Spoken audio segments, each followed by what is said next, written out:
This is the Carty Method Podcast. Well, hello, everybody. Welcome to another episode of the Carty Method Podcast. It is Thursday, but it's not. It's Friday. But what I do Thursdays normally is what I'm doing today on a Friday, which is photo reviews. This week is a special one because I'm looking at your Vogue-inspired editorial, stories. This assignment is pretty special because I've allowed you to submit up to 5 images. The whole idea is to teach you how to shoot an editorial story, not just be the photographer who can bang out one image, but the photographer that can bang out many images that can be put together many different ways for a story. A story is several pages in a magazine, and learning how to do that is one of the smartest things that a photographer can do. I've been shooting for magazines for 35 years, since I was 20 years old. I think it was the first time I got published. When I was 20, I got published in Elle.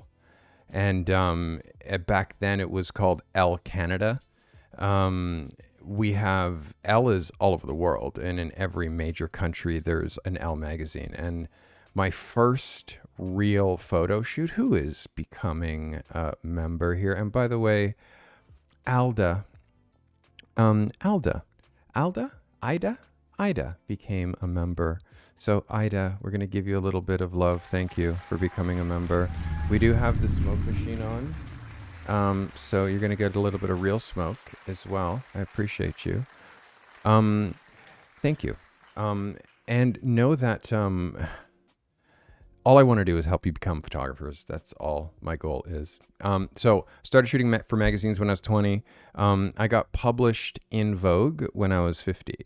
It took a long time, but it's not like I was really a fashion photographer the whole time or really trying to shoot for Vogue, but I have been published in Vogue Singapore, which is brilliant. All right, we have, let's say 11 submissions, but with each submission, because this is a fashion style, Vogue style inspired editorial story, we have multiple people. And the brief, hey, let's go. Is it Yol? Yol? Welcome. That's with a Y. So welcome, Yol. Thank you for becoming a member. Yol, you're getting love. And again, if you want this kind of love and you want to contribute to this commercial-free live thing that I have going on, and also the emotes and the crown next to your name and all that other cool stuff. If you believe in what I'm doing here, please consider becoming a member. I'm trying to find 1,000 true fans. 1,000 true fans. I can do a lot and help those 1,000 true fans in a way that like no other photographer can. So thank you for y'all. I'm also glad that you're here. All right. So we have, this is the brief. Create a cohesive 5-page editorial story that tells a complete narrative through photography. Your images should work together as a series, with each frame building on the previous one to create a compelling visual story that could run in a magazine or an editorial publication. That's the brief. I wanted to see a cover page, which is vertical. I want to see a double page spread, which goes across 2 pages. And I want to see 2 other single images. This is week 45. Let's get into our first submission. This is Stephen Bordeaux. Stephen, I'm excited. He's shooting this with a Canon R6 Mark II with a 50 millimeter lens. All right, Stephen, we have lots of people to go through, so I'm not going to go too deep into the descriptions, but let's get into Stephen Bordeaux. And also, we got a new thing that we're trying today. Let's see. This way. Got a new thing that we're trying. We're going to try this timer. All right, Stephen. First of all, I like the idea of this cover. Let's look at what this looks like as a cover. Oops, that's definitely too big. Let's make this quickly smaller. The vibe with this, Steve, is it's just her body language. I feel like her body language is a little bit off. It doesn't feel natural or comfortable. The way that her shoulder is holding her in here, the way that this arm is, like, she just doesn't look like she's comfortable. And for a cover, that's what we're trying to make happen. Also, her sitting on a cover is like, it's really hard to make somebody who you put in this position feel flattering. It's kind of hard, and she's not sure that she looks great in this position, and it's reading all over her face. So that's what I get from the first picture. Let's look at the rest of what you got. This is dope. I love this a lot. I'm going to hide my image here. I'm going to show you this as a double page. This is yes, yes, yes, yes. Love this as an editorial. I love everything about this photo. Steve, I feel like this would run. It's a perfect double page spread. This works really, really well. I want you to watch the color balance or the white balance to make sure that this doesn't get too blue. If you look at the color balance on this first picture, look at the color balance here, and then look at the color balance here. You can see that this is much colder, right? This is much colder, and that's something that I want you to be looking at when you're making a series of images. This is great. I really love this, Steve. This is a yes for me. For me, she's offset not enough, and there's no reason for the offset here. You could have her right here centered and still looking in that direction. So this for me is like an unnecessary offset. Just move yourself that way or position her here so she's in the center of this frame. So this, again, I love the frame. I love the composition. It works editorially for me. This is a stronger cover than the cover that you gave me. This is a stronger cover than, if you look here, this is not a comfortable body language for me. This is a shot that I wouldn't include in the story. Let's look at your next. Again, a stronger cover than the first cover. She has the right body language. You can see her outfit properly, but where is she looking? Where are you taking me, and why are you taking me out of the frame? When her energy is here, she's going to camera, her face is looking to camera, but her eyes are tracking, not even where her nose is tracking. So now I'm also looking out of frame and saying, what's so important out there that's not how you hold your subject and how you hold the viewer's attention. This isn't about you or the subject, and it's about your viewer. And how you hold your viewer's attention is with eye contact. And if you look here, you're not using eye contact at all. She's looking off into the mist. She's looking off into the mist here. And then here, she's looking off into the mist. And then here, this one picture, which is our cover, this one picture, sadly, she's not comfortable. So what you need to work on, Steve, is eye contact in future. And like, this is your cover, and knowing that this is your cover, and knowing that when you shoot this with her looking off, you're missing connecting with the viewer, which is the only thing that you should be doing, is connecting with the viewer. The light here, again, is nice. It's another double page spread. You can see it's not quite framed. The light is almost there, but you're not quite Rembrandt because you didn't join this side. And then the hard light, which I appreciate, the light just needs to push over. And again, where is she looking and what is she connecting with? You're showing me a story, and like, there is eye contact in Vogue. There is. It's a thing. I want you to think about how you can use eye contact with your subjects, because this looking off into the mist, it gets tired really quickly, Steve. Okay. So eye contact is what, and again, I want you to look at how you're repeating that in so many of your images. So that's the lesson to take forward. I hope that brought you value. That is our first submitter, Steve Bordeaux. Thanks for submitting, Steve. There's lots of takeaways for everybody who's watching this to grab from this. There's lots of takeaways. The first thing is eye contact. That's the first takeaway, is eye contact. The next photographer is Donna Hughes. Donna shot with a Nikon D50 Mark II with a 40 millimeter. Let's just see how many images Donna has here so I don't go past the end. Okay, so Donna, let's see what Donna is doing. Donna, thanks for submitting. So from first look, we always open with our cover, right? Like we always open with what our cover is going to be, and you're opening with a double page, and it's composed on the thirds. I'm going to say that because I feel it even before I open my overlay. You can see that it's composed on the thirds rather than composed on the quarters. And you can see when that happens, this happens across the gutter, and then we lose this entire arm. You can see she's biased here more than here. And then this light is very, like, it's not the light that I would use in this kind of a situation.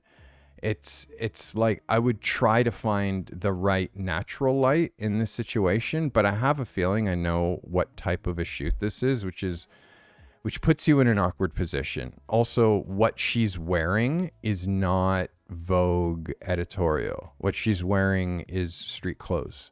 So her hair is a bit messy, the glasses in her, and then where she's looking is so far that way. It's not at all, like all you're seeing is the eye goo. So for me, this is not strong. This is better with the eye contact, and this should definitely be the first image that I see.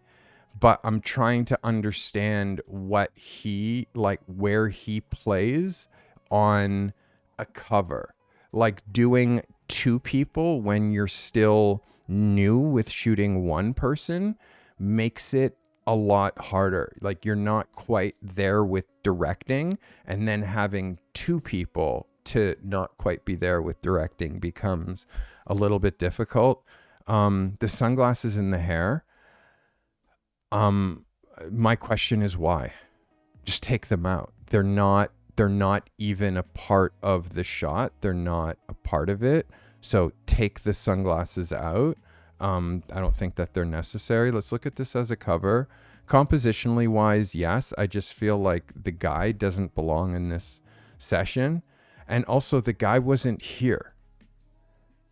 So it's like, and this picture and this picture are just two different versions. They're just two different crops of the same photo.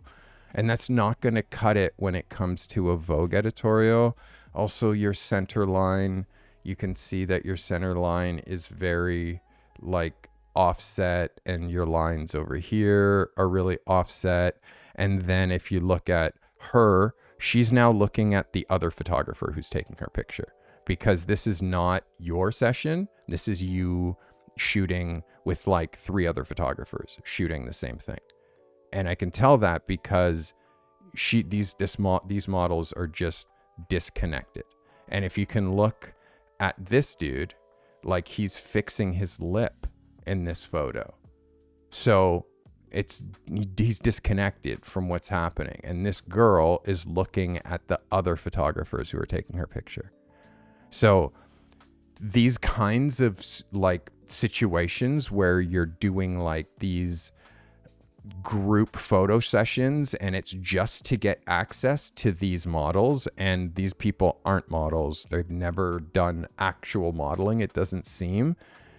And they don't know how to pose. And then there's one person who's lighting it, and then therefore you get what you get. And I don't know, for me, you're putting yourself into a situation where it's really hard to get good material, and it's really hard to get material that's good enough for what I think that you could be doing. All right, let's look at the next. And how is this proven? Well, this is proven right here, where I see this other photographer here. I see where the light is. This just gentleman still fixing his lip, and this is not a picture that I can use in a magazine. So for the Vogue styled editorial, they're wearing the same clothes in every look. There's no clothing changes. There would never be 8 pictures, 6 pictures of the same thing. And for me, I feel like in order for you to progress at the level that you want to progress, like, you have to have more control. You can't just piggyback on other shoots and then get what you get, because that's a long road. It's a long road to success if this is the vibe. For me, this was a vertical picture, right? This is a vertical picture, but it's the same picture that you just shot. Like, literally, and you shot like 3 different versions from the same position. So this, to me, in order for you to get like where you're trying to go as a photographer, Donna, like these kinds of experiences, like you do them once, but it's quick to see that like it's not exactly beneficial for taking you to the next level. I hope that helps. I just I feel like you need to have more control, and that's rarely with you and 4 other photographers shooting the same thing. There's no uniqueness. Now you have like models that other people that like, I just don't do that. And creating those experiences for photographers, it's the way that I do it is one photographer shoots at a time, and every photographer has to create their own light with my help and their own idea with my help, and then they shoot it. So no one else has that idea, and there's only one photographer shooting at a time. So, Donna, for me, this is a bit of a miss as far as a Vogue style editorial. I hope you understand. All right, that is Donna Hughes. All right, let's get into our next shooter. This is Nakumba Booker Jr., shot with the Canon M50 with a 24-70. This is your Vogue style edit. Sorry, there's one more picture here that I missed from you, Donna. Thank you for submitting. There's one more frame. The things that I see is a little bit crooked in here and here. This arm has not left that spot the entire shoot. His head angle hasn't changed the entire shoot, and your position had like, this is too many of the same photo. I hope you understand. That is Donna. Thanks for submitting, Donna. All right, on to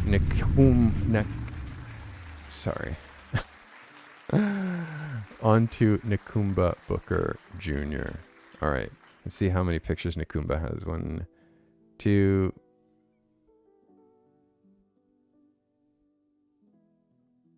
Okay, 5. All right, let's go up to the beginning of Nakumba Booker Jr. Nakumba, thanks for submitting. So, Vogue style editorial is the ask, right? I'm asking for a Vogue style editorial. Cover wise, for me, it's all in what her mouth and her eyes are saying. Her hand in the hair, it just makes it look too not Vogue. It's too like I'm trying. And with Vogue, that always feels like really natural. So for me, the pose here and the at night and her wearing this type of outfit at night on a street makes me feel like it pushes this into a different type of a girl, and that's not a Vogue girl. It pushes it into like a night girl who wears dresses walking on streets. So it like pushes it into the wrong demographic as to, sorry, just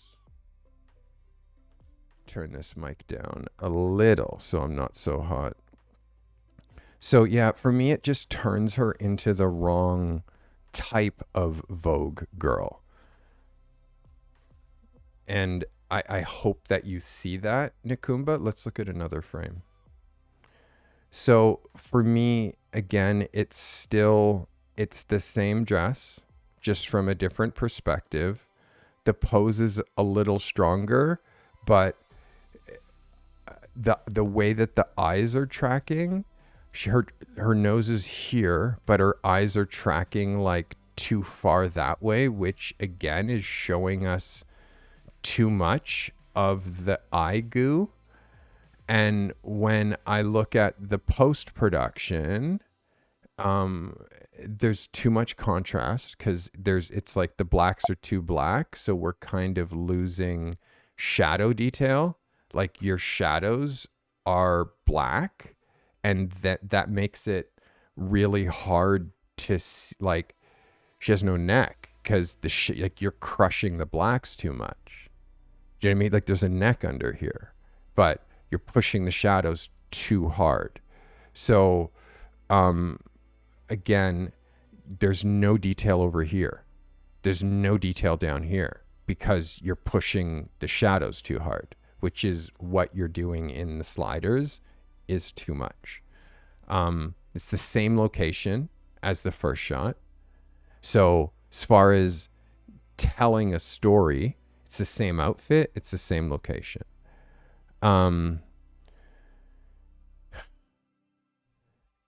It's very much the same pose type, like up against this wall, like you need to show as a photographer that you can do more things.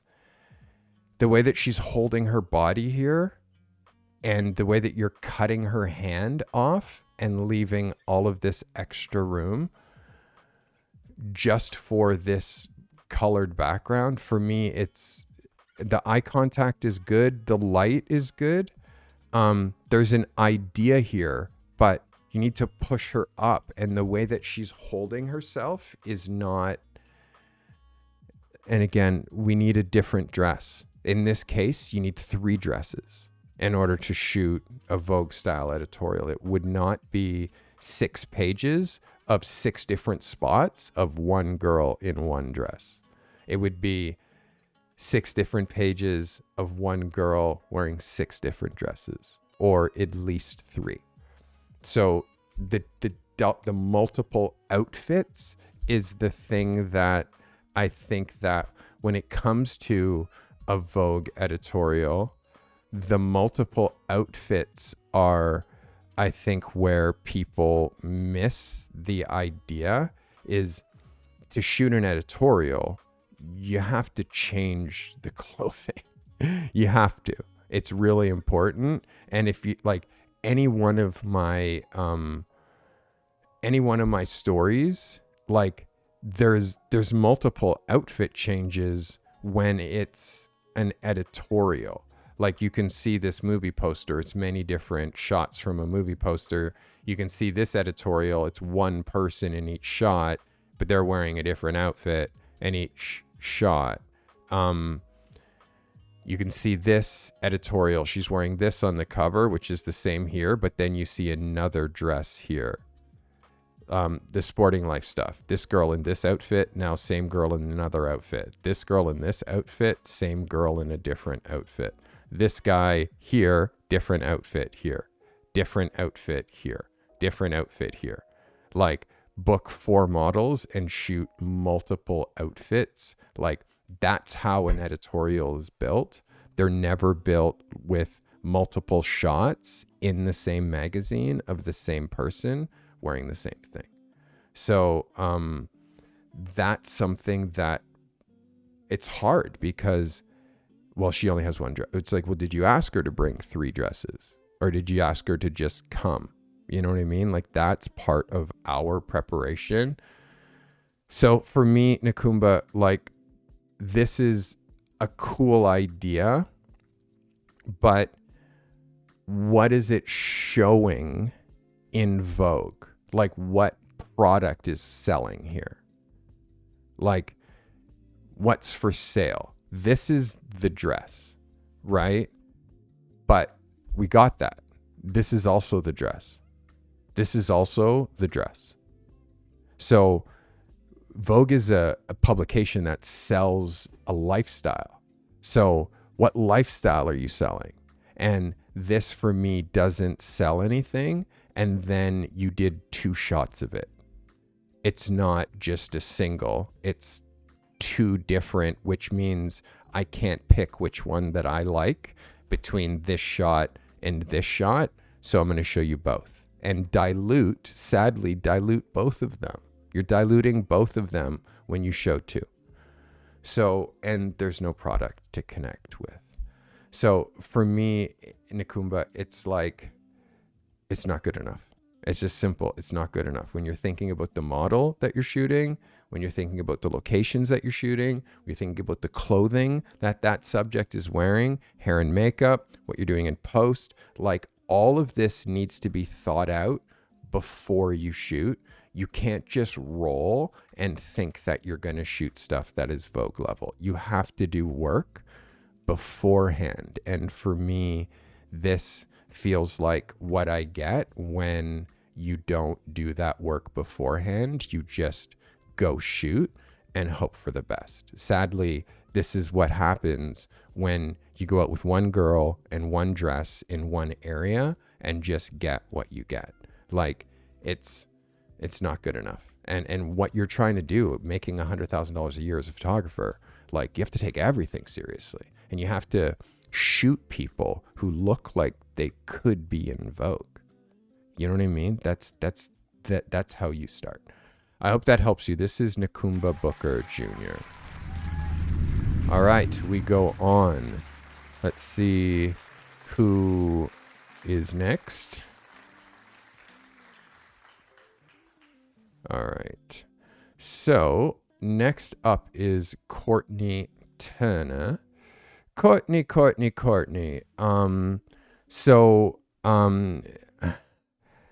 I called this series Time to Invest in a Strobe. Shot with a Nikon D7 with a 70 and 35 millimeter lenses. This is Courtney Turner. Courtney is a car photographer. Courtney, thanks for submitting. Courtney Turner. So off the top, first vibe, this has something. Let's look at it as a cover. It has something. It's just where her hand is. It's not quite on her hip, nor is it in her pocket. And where she's standing is kind of taking a little bit of brand identity away from the car. So where does she stand in order to make it so the car has the most impact, and also she has impact? For me, if you look at the way that her hand, let me just hit this timer to keep me on track here.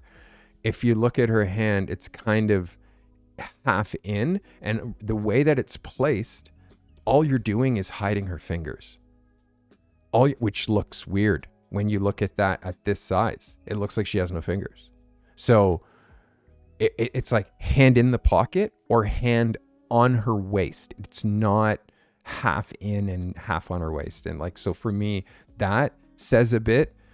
What's going on with the light on her face and the placement of her head angle, and how that light is now blocking this eye so perfectly that this eye looks great, but this eye looks like she got yes or yes. Looks like she got punched in the eye because it's not lit, because you're letting her wear a hat that hides light in a situation where you are lighting her from the top.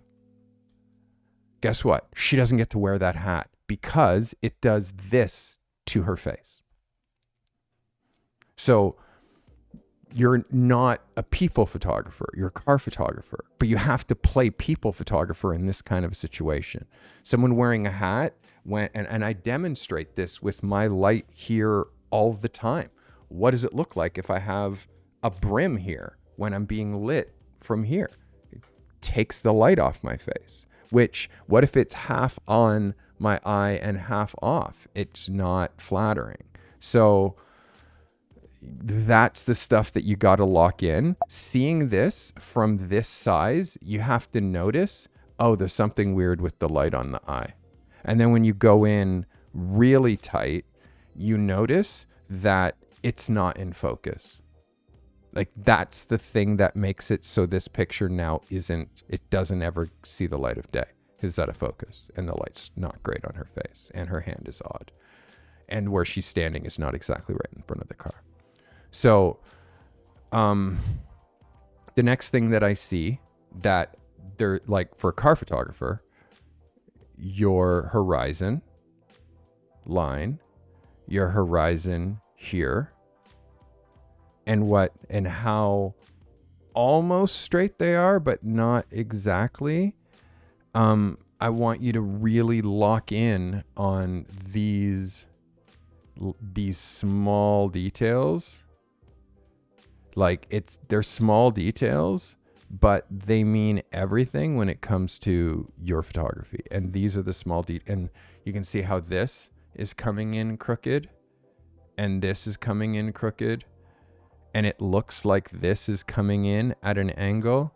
Like, these things are things that make it look not tight like a tiger. And those small details are things that create doubt in a client's mind.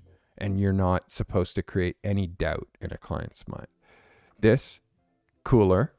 Let me hide that. Show you this as a double page.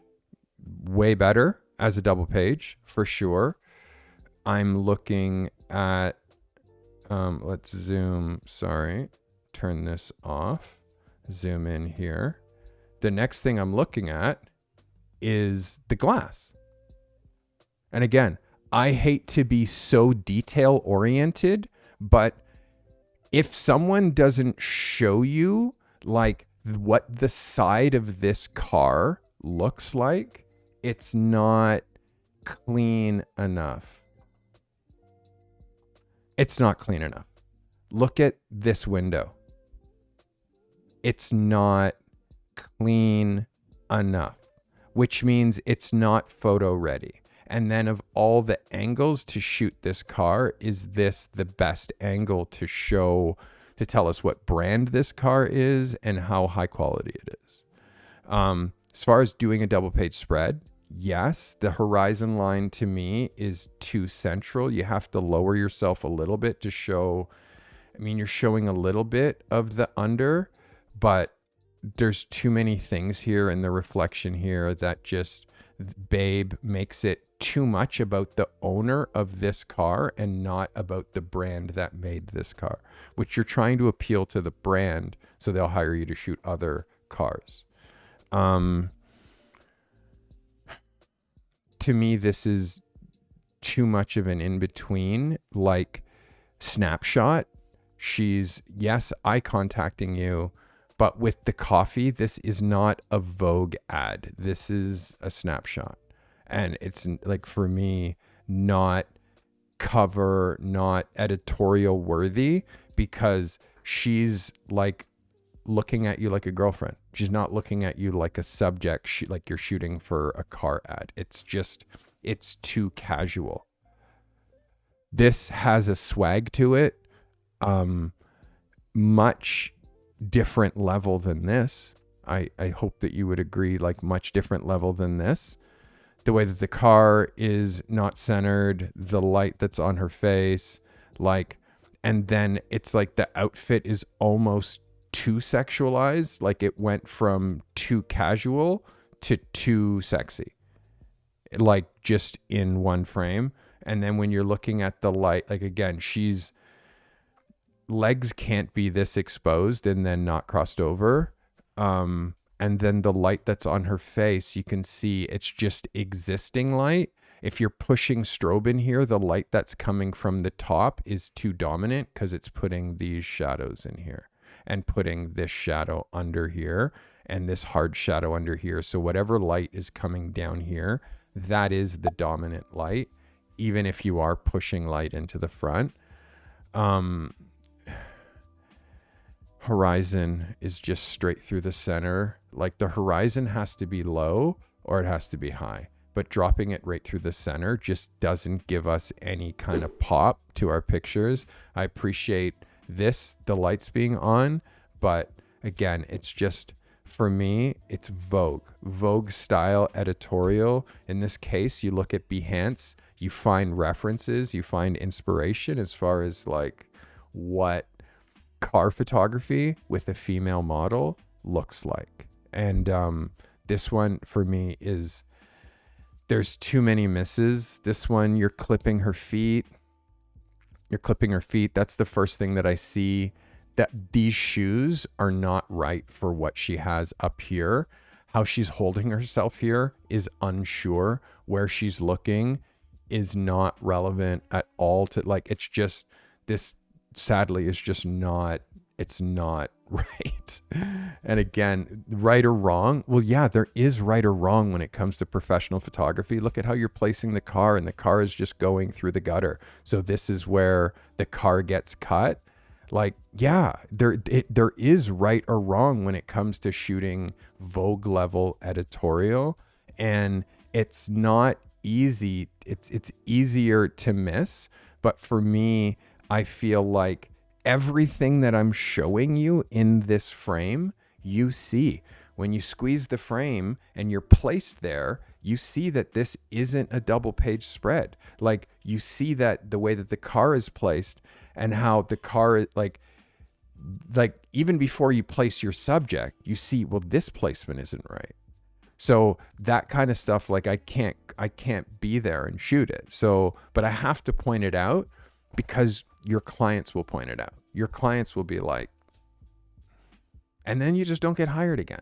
So let me be the one that, like, you practice this stuff on, but know that it doesn't mean that I'm going to say when I feel like it's not good enough. And sadly, in this situation, Courtney, this shot, the expression on her face, the way that the car is placed, like how the car needs like to be really, really showroom ready, and it's just not. And if that's the case, then there's no point in shooting it. So you got to push your bar higher, my guy. You have to. There's no excuses. You just have to push your bar higher. This is Courtney Turner, everybody. Thanks for submitting, Courtney.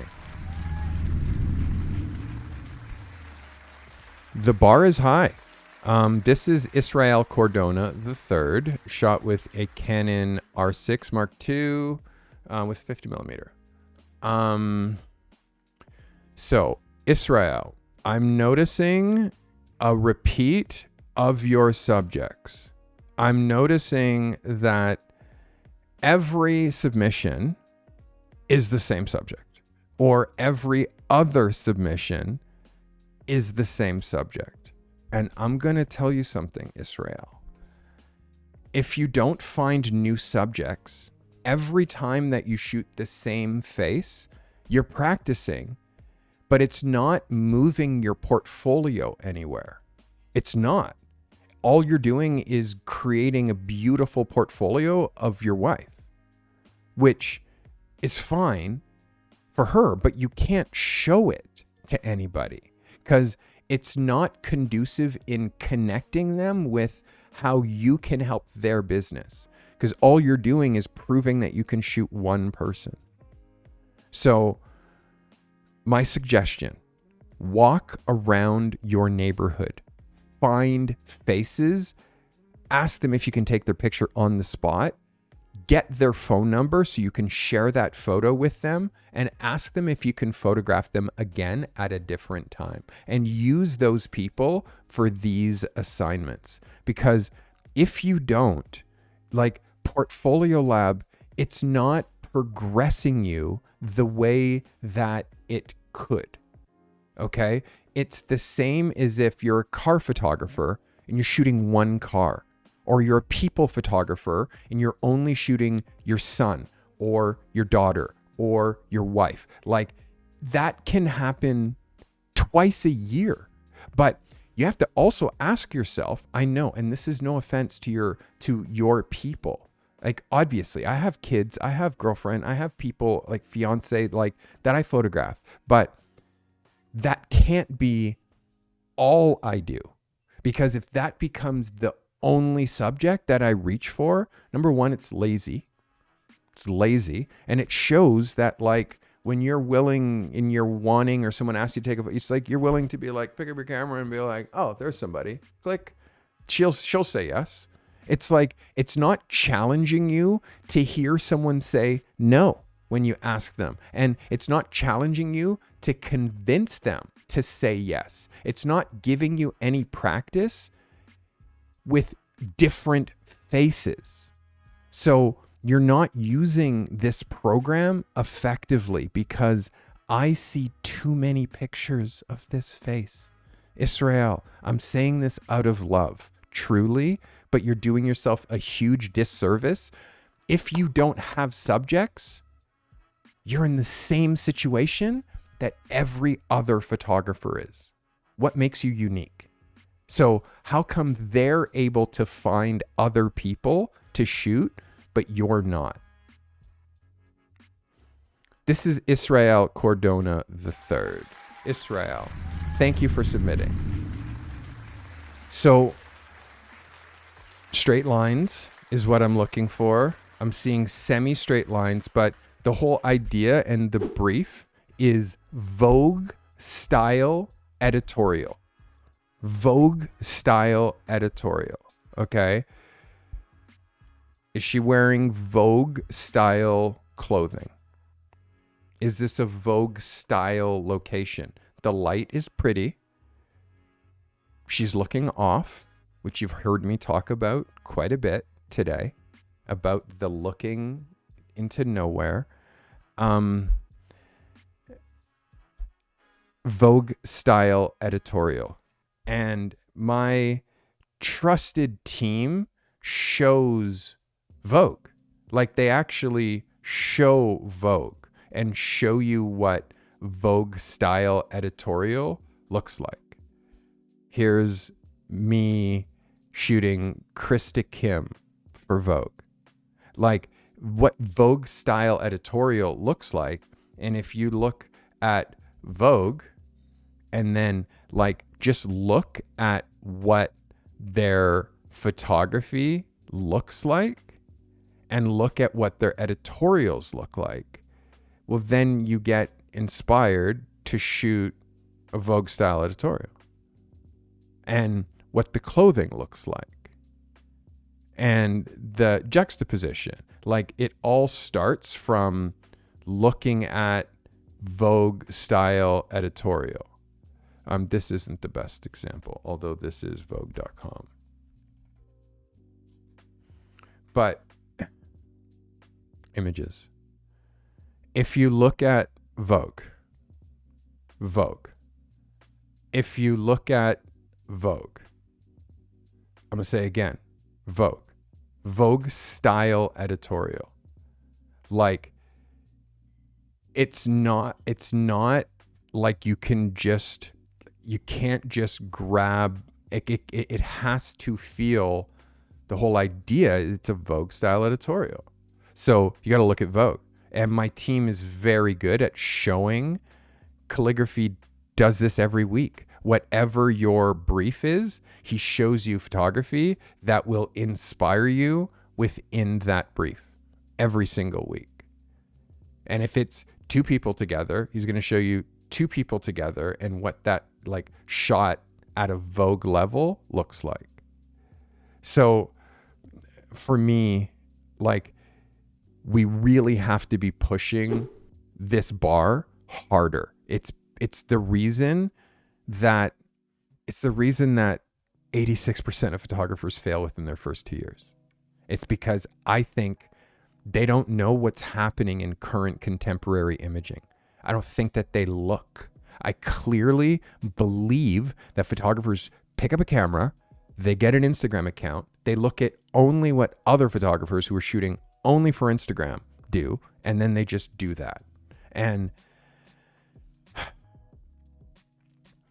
for me, again, Israel, although compositionally you've managed to make this work between 2 pages, you are definitely hugging her too close to the border on the lower, like down here.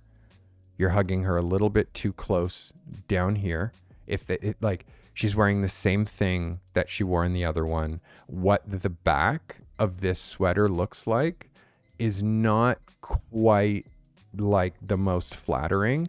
And again, I'm just trying to speak truth. You can see the way that it wrinkles back here. It just is not flattering. And then the spot, it's a bit touristy. It's a little bit touristy. This tree down here, like this is for Vogue.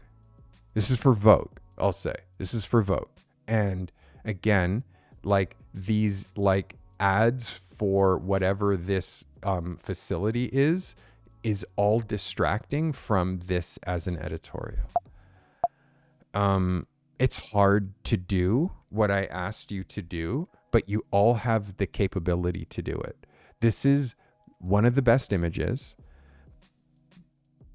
I see the American Eagle, but you're cutting her bum on this side. Step back like 1 foot. So you have the same border here as I have over here. So the art director can say, I want to punch in here. Or the art director can say, I want to see more of the frame.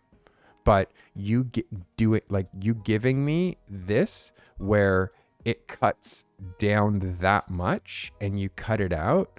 Now you're cutting off the pocket on the other side.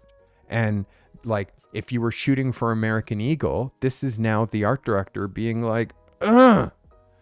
And then why is this in the foreground when you could be showing my jeans down here instead of this? So like we have to think as like, what would the client say if we delivered this as client work? Again, like a cool spot, but she's too unsure. Her unsureness you see in her face, in her hands, and how she's standing. She's not sure. And again, it's because what you're demanding of her, which is to be a high fashion model, she's not.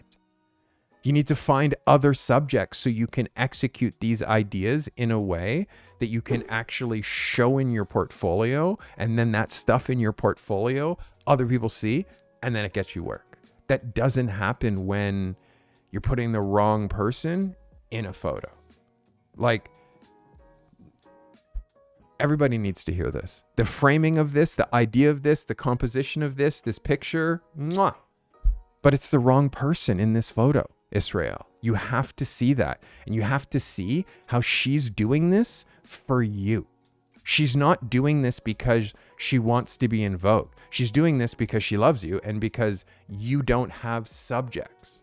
Subjects are out there. You don't live in your city or your country alone. There's all kinds of people that you can break the fifth wall, ask if they will be your subject. And there's people who are at modeling agencies who house like people like that you could photograph, that are models, that you could make work that benefits them because they're trying to be in magazines as well.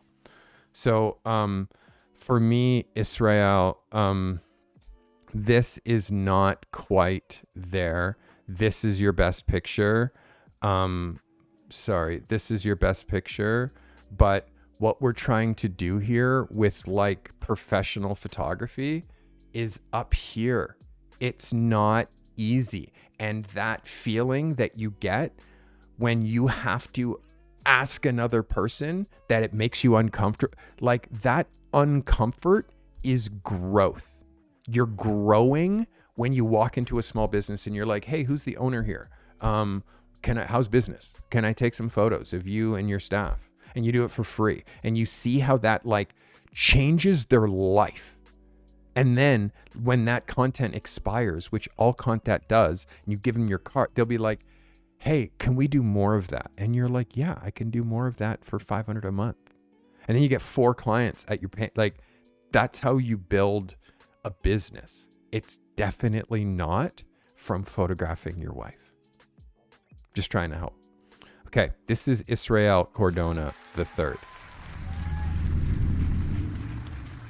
I see this a lot, Israel. I've been doing these photo reviews for almost 5 years. I've seen it a lot, and I've seen the photographers who listen and adapt and do the hard thing, and I watch them flourish. And then I see the photographers who don't adapt and like get in their feelings and continue to do that thing that's not working, and then they just quit. So again, you have to decide who you're going to be. All right. This next shooter is Denise Tuggle. Denise shot with a Nikon D530, D850, sorry, brain injury, with a 24-70, 75. Okay, so Bath and Body Works for Denise for your Vogue style editorial. Let's look. First of all, let's find Denise's last picture. And her first picture. All right, Denise Tuggle, thanks for submitting. So, Denise, this is not it.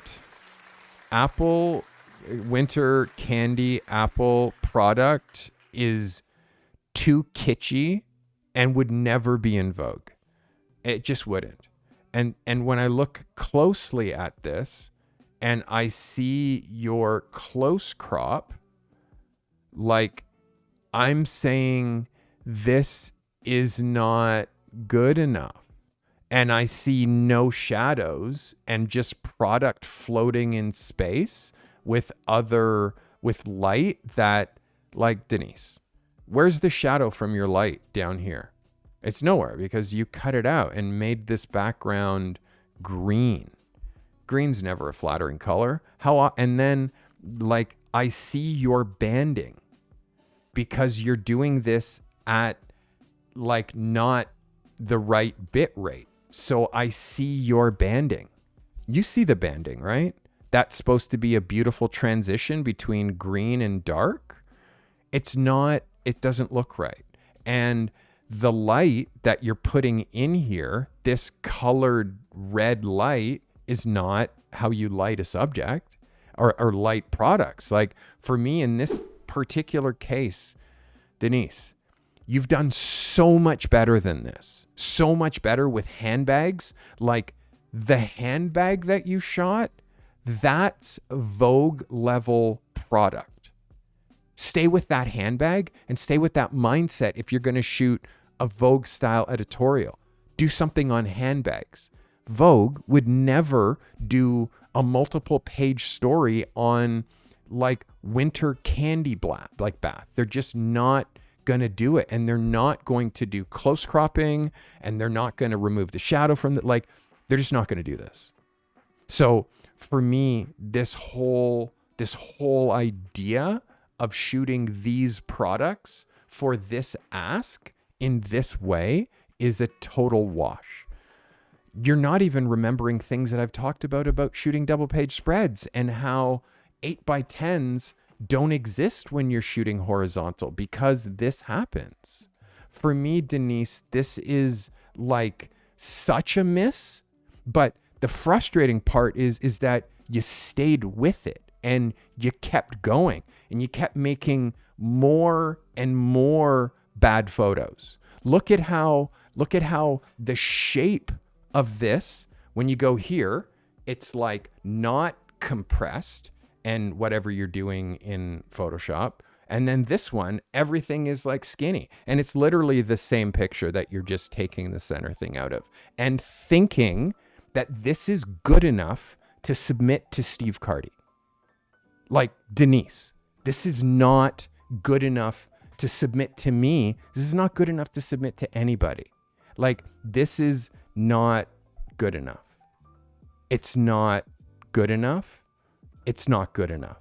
And for me, it's going backwards. And you need to recognize the difference between an 11 and a 0. This is an idea that the idea started off wrong. Like those products, I want you to think Vogue.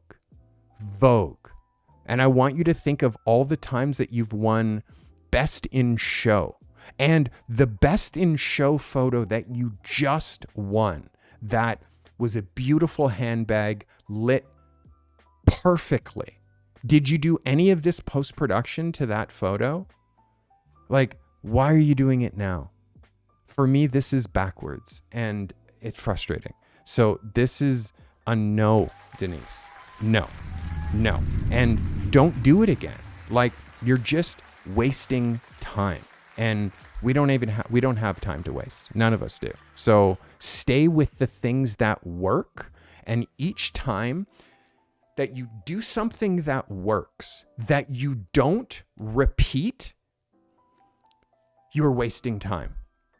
You did something that worked. And then the very next time that you submit something, you forget what works and you do something completely different that didn't work on such a monumental level that you spent all of your time and all of your effort trying to fix a bad idea with bad products and bad photography in post.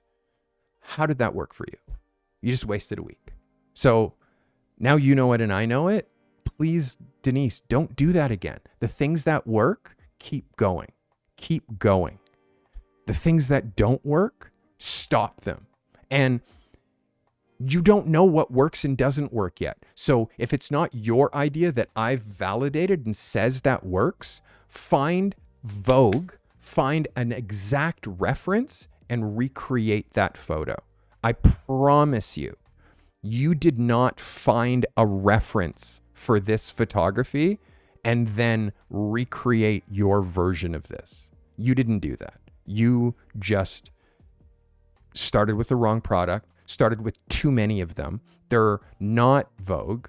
They're again, and inexpensive. Things that you get from the dollar store are not things that Vogue publishes. So if there's no luxury to the product itself without it being photographed, there's no need to photograph it. If it's something that anyone can get, why would it be in Vogue? So you need to dive a little bit deeper when it comes to what is Vogue worthy as a product for a product photographer. Look at Raymond Meyer. How many times have I showed Raymond Meyer, who shoots for Vogue, Harper's Bazaar, and all the major magazines, and he's a product photographer. Do what Raymond Meyer does, because it's proven. All right. That's it for you, Denise. I have higher expectations for you. You have to have higher expectations for yourself. All right.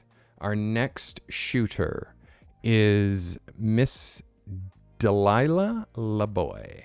Delilah has 1, 2, 3, 4 multiple, and again, this is a Vogue inspired photo shoot. Vogue inspired editorial. This is what I want you to see. This is Delilah LaBoy. Delilah, thanks for submitting. So first thing that I'm seeing is your crop is a little tight. The reason I'm going to say that is I'm going to show you like this. I'm going to show you how tight you are on the top of the frame with her hair. Like her hair, you're cutting her hair off. And then as an 8x10, my options as far as now that I can't cut from the top, what the frame actually look like when it's in Instagram or any instance where an 8x10 crop has to be used or a 4x5 crop. So you can see clearly I can't do this or even put it halfway. So I'm wondering what the vibe is with it looks like a color card, but it's makeup. Okay, so it's makeup, but she's presenting it in such a way that it's part of the portrait of her. And again, this is a Vogue-inspired photo shoot. You're showing behind the scenes, but you're not showing behind the scenes because this isn't behind the scenes. This is a makeup artist on set holding her makeup palette. So I don't understand yet what is happening. Next image. Okay, she's doing makeup. She's doing makeup on set. She's not doing makeup on like where makeup would be done. She's doing makeup on set, which is why it doesn't look like, but again, I'm just trying to go with you and see where you go here. Compositionally, it's spot on compositionally. Really well done double page. This looks dope. The non-distracting background. Okay, I'm with you on this one. This is the first best shot. Jumping the shark here. Because you've gone from serious care about what we're doing to joke. And again, I know it's two people having fun, but if you look at the makeup that she's doing, this isn't Vogue. This is playing around.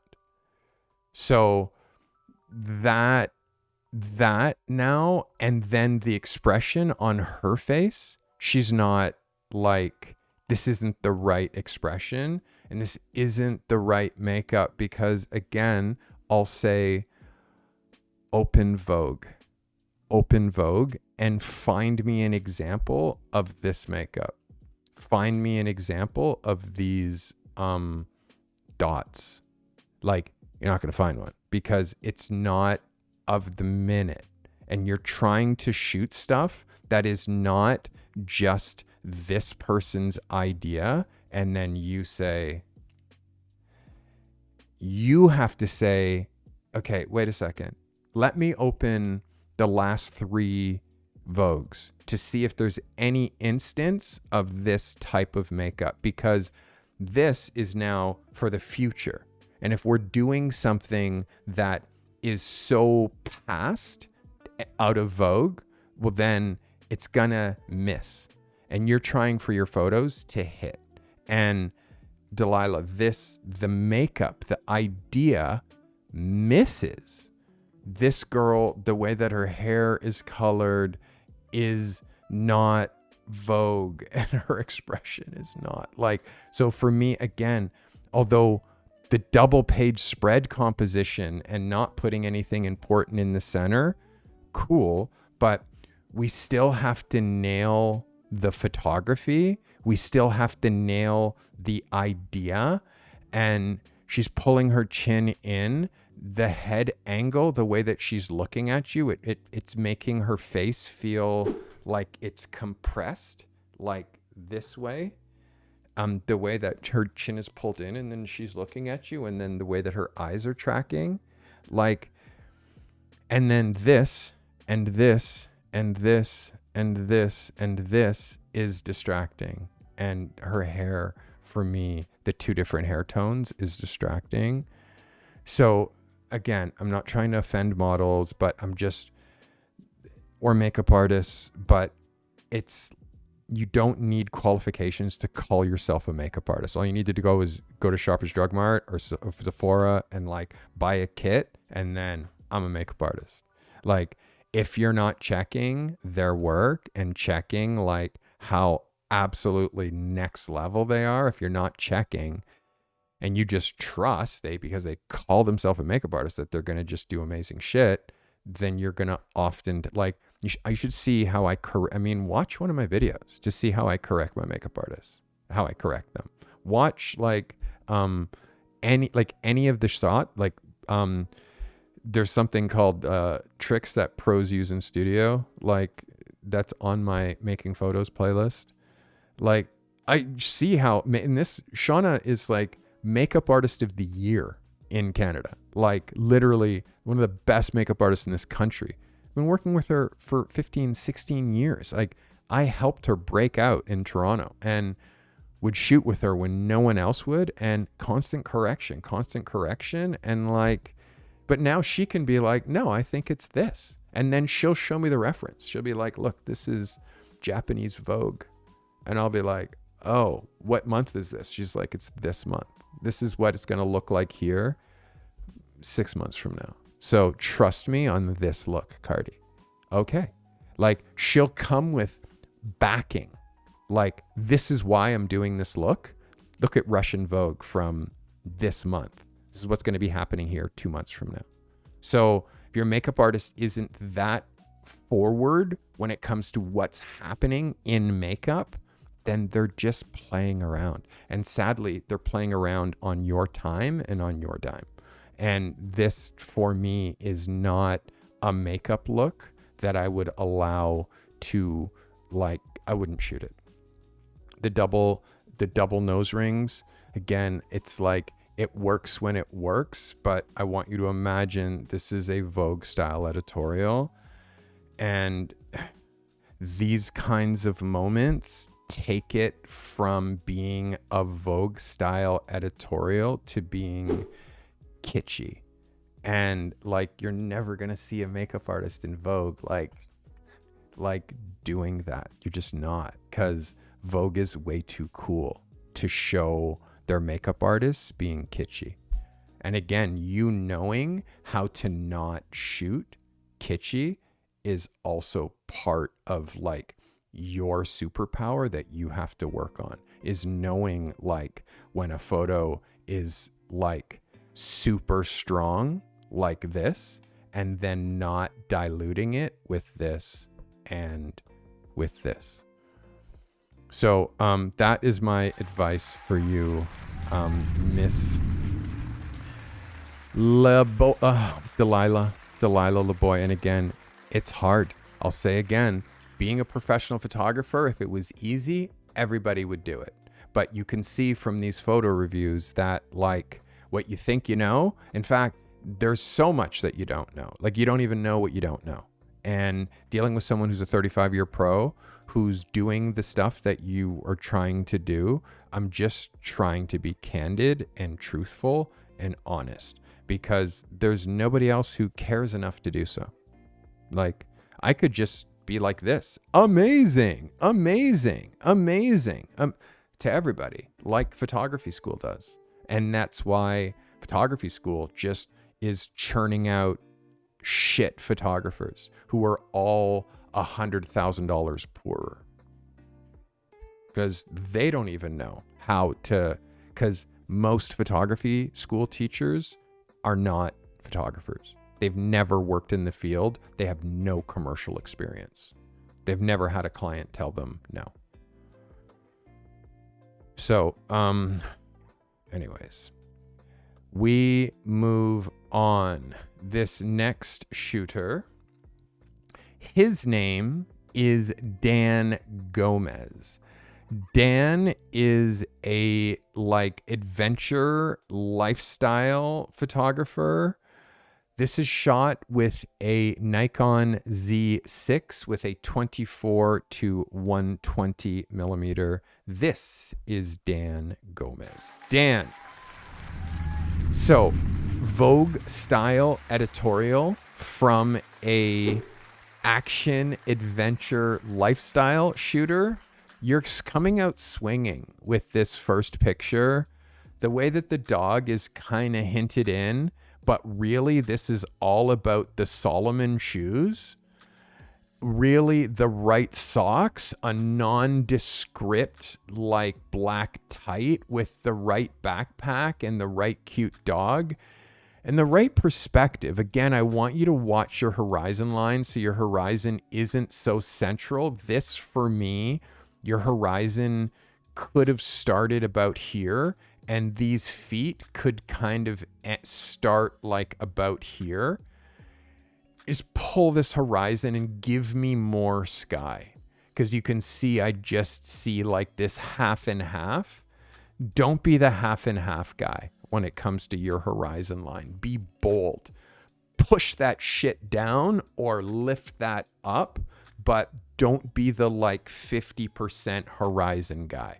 Don't be that guy. Push that shit down. Okay. But again, I love this first image. This is Dan Gomez. Double page spread. Again, this is an outdoor adventure photographer. This is Vogue inspired editorial. Let me hide me. The dog placement is a yes. The placement of your subject, what she's wearing, is a yes. I like the feeling here, and I like this really high horizon line here.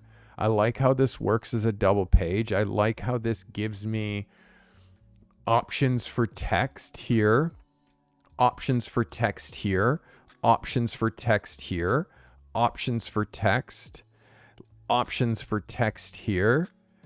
I love how you're using scale, where you're showing how small this person is in scale to the place, and also showing me other small people back here to show distance. This is, you have something here. This photo is definitely, I mean, the whole sunset thing, it's just like, bro, do you understand how many iPhone sunset pictures are taken on a day-to-day basis? Like, sunsets we all see. We all see them. You got me here, 100%. This one, it's now, what is the subject? What are you selling here? Are we selling an overnight at this lighthouse? I don't really see this gentleman because of the exposure. Like, this is a subject, but how do we put the subject from previous images, which is also in this image? How do we put this subject in this image in such a way that makes it like what it looks like to me? What it looks like to me here is that this subject is walking towards what could be this road. So how do you now bring your subject so you drop your subject right here with enough exposure that they're pop, and then also have the dog coming in after, because you've established the dog as part of the story, but now this is a shark jump because it's a pretty photo, but it's a sunset. So now the only way that you're holding my attention is, ooh, it's a pretty sunset. It's like, okay, you're a pro photographer. You need to hold more than just a sun. You need to hold my attention more than just showing me a pretty sunset and clouds with pretty colors. You need to hold me more than that. This holds me more. Look at this sky and these clouds. But what happens when the sun is over here? The sun is here. Oops. If the sun is here and you're aiming that way, then the sky is white. Okay? If the sun is over here and aiming that way, then the sky is blue. So you're shooting this in such a way to give a white sky when you're showing this insane sky here. You're showing this insane sky here, but the picture that you're taking of this face is not that direction. You have her here and you're shooting that direction, which is the same direction that the sun is coming from, which makes the background white. So the white background, especially after showing me this cloud, this crazy light, showing me now this is now taking me out of it, because it's just now a midday shot that has nothing to do with the rest of the story. Like, there's a lighting disconnect. In fact, how you fix that is here. You go down here, you put girl here with this sun here, and then you shoot it that way. So that sun literally is like bursting over her shoulder. And then before the sun sets, you put her here.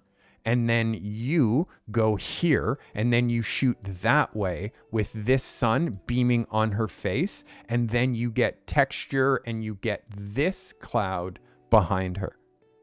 Like, you can do it all, and then you're also using this location better than just saying, here's a pretty sunset, which your grandma shoots photos like this every day. But you, the photographer, we don't need to capture sunsets because we're going to live a long life. We have lots of sunsets to see in real life. We don't need to make it a feature of our Vogue level editorial. Okay, so again, a picture that hits with the right styling, but the way that you shot this with this white sky isn't the way that we execute this in order to really kill this editorial. And then this last shot is killer. Like, the last idea is killer, but you let it go too far. You let it go to like night. So now that you let it go to night, well, you don't have the technical wherewithal to capture a shot of this low light inside a car, which is why it looks like this, Dan, which is why it looks like an AI interpretation as to what a photograph should look like. Like, it's because this idea of the dog and this girl in the car with the lighthouse had to happen in this light, because this is direct light, like, or before this. So you missed your timing to get this photo, and whatever light that you're using here is not like, I understand the idea, but Vogue is not going to publish underexposed photos, and no one's like, you shouldn't use photos that are like that you have to recover. And this is called recovery, where when you see what that came out of the camera versus what this is, you brought it up a lot. I can see it because I can see it.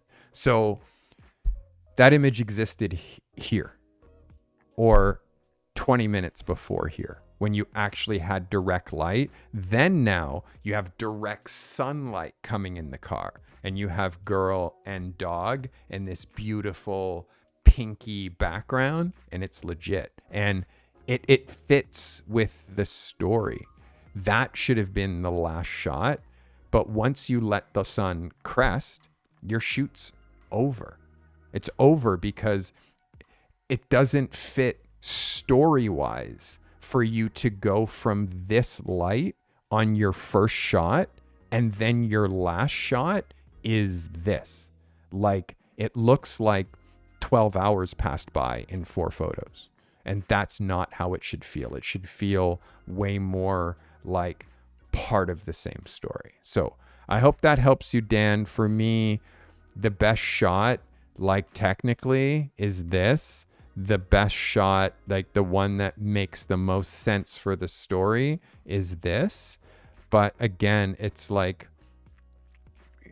you're making progress, and I'm demanding that you do harder things. You're in my accelerator program. My expectations for you are up here. I hope everything that I explained to you today, you locked in. That is Dan Gomez, everybody. It's hard to do these in 4 minutes, I'll tell you. This is Angela Pacchino, shot with a Fuji X-T4 with a 56 millimeter and an 80 millimeter, 2 different lenses. This is Natalie. Sorry, Angela. Why am I saying Natalie? Having Natalie on the brain. Angela Pacchino. Let's see. I just want to see all the images that you have here, Angela. Angela, your last one is there. Okay, this, ladies and gentlemen, is Angela Pacchino. Angela. So, Vogue style editorial is the brief, a series of photos that all relate together as one story. The idea is 3 cover versions or 3 vertical pictures and 1 or 2 horizontals. Starting with the vertical, let's look at what this looks like as a double page spread. I'm seeing exposure. Exposure here is the first thing that I'm seeing. Let me just hide this frame. I want you to recognize overexposure, and I also want you to recognize what's happening in here. And know, Angela, that I'm going to find that. This means underexposure. This is underexposed. But it's also overexposed here. Her eyes, her nose is this way. Her eyes are tracking so far that way that we see just eye goo, which I've been saying a lot. I've been saying a lot. I'm going to say it 3 times. I've been saying a lot. The eyes track where the nose is. So your models don't look like this or this, because this isn't sexy. It doesn't look good. So if you look at Vogue or any magazine, when a subject is looking this way, their nose and their eyes are tracking in the same direction. So you can see when I turn my head this way, tracking this way. I turn my head this way, I'm tracking exactly where my nose is looking. And then my eye is in the center. Once I'm tracking this way and looking that way, well, that doesn't look normal. So I've talked about this for the last year. I say this a lot, but you have to lock it in, because you have to see how, number one, she's unsure. She's unsure, and it's reading all over her face. People who are confident look at camera. People who aren't, they go, hey, look over there.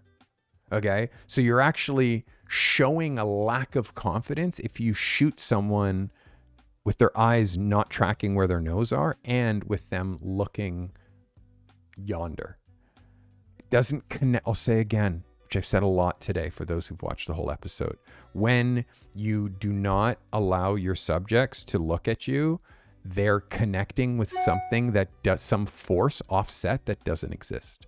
In this case, all of this is wasted space. All of this is wasted space, Angela. It's all wasted space. The only thing that's relevant is her, like here. Oops. Sorry, let's get rid of that. Let's move over here. This is the only thing that's relevant to this frame, is that. Everything else is just like aesthetic. But there's nothing over here. There's nothing over here that, like, there's no need for that over here. The only thing that's necessary is here. So why shoot this as a horizontal? Because you're just now using half your sensor. That's my first observation. There's no need for this to be horizontal. Like no need at all. Let's hide that.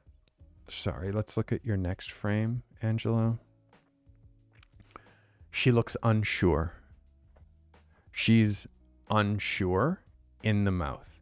And the way that her eyebrows are tinting up like that, and like she looks scared and unsure. So, and the exposure that's happening in here is under. And I'm going to show you, because I'm going to zoom in up here again and show you what the shadow detail looks like up under her hair. This is underexposed, which is why you're having to darken back here. And you can see it because I can see behind her hair. And I can see that this is black or supposed to be. And also, this is black. So how can this be black? And then also this is not black. This is gray. So you can see that this is under. This is this whole, like, including her skin. And you can see because of the noise. You can see the noise, which is exposure, which is underexposed. And you shooting her at night, like, that's the part where, like, you got to get better at nailing exposure. Like, look at this. Like, what this is. Like, this is just digital underexposure noise that you missed blacking out with your blackout brush, which is what you're doing to the whole background. And you can see here where this is what the exposure is, which is gray. And if you didn't do that to this background, this whole background would also be gray. So technically not right. And she's not comfortable. For me, not a subject that I would pick for a Vogue style editorial. I feel like it's trying too hard. Double page, nailed that. This page, I appreciate these lights, but not necessary. This is an unnecessary page. This is another vertical that you shot horizontal, which again is using only half of your sensor. And I can see all the different instances as to where your light is not the right exposure. So shoot vertical when you're shooting vertical pictures, shoot horizontal when it's necessary. But none of these photos that I've seen so far are necessary horizontals. They're all unnecessary horizontals, which essentially the face now, which should be up here, much bigger, is now down here, much smaller, which is getting way less sensor time and getting way less detail, which ends up the reason that it looks like that. So, just saying. Okay. Appreciate the outfit change. It's just a little too, like, I'm wondering where this is going here with the no pants on this. And then she's like, I'm just wondering what's happening in here in the shadow detail and the pose. Like, it's cool fashion and I appreciate the outfit change, but I'm just worried about the technical and the exposure on her skin. You can see black guy, she's also a black girl, but the burnt out white here and in here is it's too white. Yeah, I feel like this is too much posing and not enough story. And the location, if you're going to shoot at night, you need it to be the right spot at night. I appreciate this platform, but it just going into blackness is not, it's just really, it's to me like hurting you. I don't usually put myself in this kind of a condition. Like, for how you're shooting this, you should just shoot it in the studio. For how you're shooting this, you should just shoot it in the studio, because it's not, there's nothing that's being added by you shooting it outside. It's just technically hurting you. Crop wise, you can see, let me just bring this back to a full frame. Okay. Yeah, I think you pre-cropped these instead of gave me, you pre-cropped these instead of gave me 3x4, like 3x2 images, Angela. I need to see how you shot it. And again, technically, there's some big mistakes here. It helps me a lot when you don't crop them. Let's look at your next. She just looks unsure. She looks unsure, and I hate to be that black guy, but her hair is busted. her hair is not like, it's fake hair. I got that, but it's not new. It's older, and it's not looking camera ready. So because of that, and like, what are you going to say to your subject as far as like, she brings you busted hair? Like, it's hard for you to, but again, it's like, you control everything. You control who you shoot. You control everything. So for me, she looks unsure in this photo. Her hair, it's not hitting. You can see in here, like, it's just not like organized, brushed, flattened. It's like as much as it could be. And like, her hair is the whole shoot, and it looks like that the whole way. So because of that, for me, like, I would just, that's my voice. I'd be like, hair's busted. Sorry, I can't. Do you have other hair? Because like, I can't shoot that. It's just going to look exactly how it looks. It's hard to be that photographer. But yeah, it's like, it's our work too that we're making. So, yeah, I see a couple of, Angela, this is a tricky one. Let's look at this last picture where you're cutting her feet. This pose for this lady is not the most flattering. Like, it's just, she has no pants on. It just is not flattering for me. The outfit, like, I get it, but it's not Vogue to me. It feels too costumey, and not like high end enough. Cutting her feet right here, like right at the ankles, is like the crop that we don't do. And then showing you what this looks like. This one now is not cropped. So some cropped, some not cropped.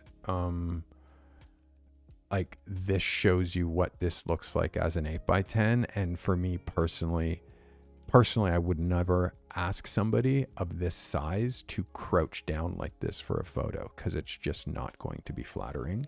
But this is where I would crop it if I had to. It's just the only way that you could kind of crop this and make this work. But how often this woman has her hands to her hair is too much. It's too often. I would tell her not to put her hands to her hair so often, because it just focus on the fact that her hair is not done neatly. That's my 2 cents. That is my take for you, Angela. Again, I feel like you're limited by your subjects. We are all limited by our subjects. The quicker we find subjects that fit our aesthetic, that, like, shooting people who are paying you, sure, shoot them. But it's like using that work, only the people who are paying you, as the way that you get new work is, well, you're just going to get more of the same client type. And if you're like, you choose your client type, including body style, including everything by who you show in your portfolio. That's who you attract, is who you show in your portfolio. Like, secret time. Who you show in your portfolio is who you attract. So if I'm showing agency models in my portfolio, it attracts more agency models. If I'm showing Yasmin, like, again, well, how do you get here? Well, you start by being way more like discriminatory as far as who you allow in front of your photo, in front of your camera. Body style, fashion choices. Like, I shoot people who aren't models. This isn't a model, but she can pull it off because she has the right body style. She's got the right sensibility. She's got the right fashion sense. This isn't a model, but she can pull it off because she's got the right tattoos, she's got the right hairstyle, she's got the right attitude. So it becomes easy to shoot non-models. This isn't a model, but he's got the right sensibility, and this is for Edwin Japan, and like the right sensibility means that you can shoot non-models, non-model, having a joint. This happens to be Jodie Emery, who is an like an advocate, very simple portrait of non-models that look like they can be used, again, non-model, but the level of swag and the gold tooth and the neck tattoos and the head like, you pick people that are like, wow, that person I want that person in my portfolio. Well, that doesn't happen if you see that person walking in the street and you don't run after them and be like, oh my God, you got to let me photograph you. That's all I do, which is why my portfolio is mixed with massive celebrities, but also just regular. This guy's a model. He has an agency, but mixed with just people who look like regular people. I mix them. So like when you're seeing George Stroumboulopoulos that I shoot for Apple Music, this picture, he just looks like a regular guy. And then you see him next to this real estate agent, like it's just regular, but there's also, he's got the right shoes, he's got the right pants, he's got the right sensibility, and he's got the right body style. So if you're pushing that, then you attract more people like that. And then more people like that call you for photo shoots. If you just show whoever asks you, that's all you're showing, then you're limiting yourself. I show people who are like 1%ers. Because it also proves to me that if you're a 1%er, and also the rates that I charge. So all of this has to be like, you can't just shoot anybody with a heartbeat that's like, take my picture. Like, sure, you're paying me? Cool, I'll take your picture. But like, who are you shooting for? You're shooting for them then. And then you do what they want. And guess what? They have no clue. No clue. Your subjects have no fucking clue what good photography is or bad photography. They don't even know when they look good, and they don't even know how to dress. Which is why most of these subjects are pulling cheesy, like just cheesy clothes. Like that's like literally from the mall, from discount stores that fit them, that they put together some outfits that they go to the club in. It's like cool beans for that, but for what you're trying to shoot, it's not good enough. It's not good enough. It's not good enough. How many times I've seen, and what I do is I say, show me pictures of your clothes. Don't come here with your stuff. Show me photos and watch me say, no, no, no, no, we're not wearing that. No, those are awful. Those are dated. No, no, we need some new clothes. It looks like you need a stylist. And when I see somebody who literally like this girl, who had no clothes, this beautiful rocket, like who is agency level girl, had the worst clothing and the worst styling. And I was there with her mom. And I said, your daughter's clothes are really bad. They're really bad. They're too sexy for her age. And like, she's not even 18 yet. And she's wearing stuff that's like cut off and like up here. And like, it's just not, like, I need to shoot her like a boy. And she's like, pardon? And I'm like, I'm going to go to Edwin Japan. Let's go to Edwin Japan and pull clothes for you. So I called Edwin Japan and I'm like, yo, I have a rocket who has no clothes. Her clothes are garbage. Can you help me? They're like, send me a picture. I send a picture of this face and they're like, oh my God, come right away. Come right now. And the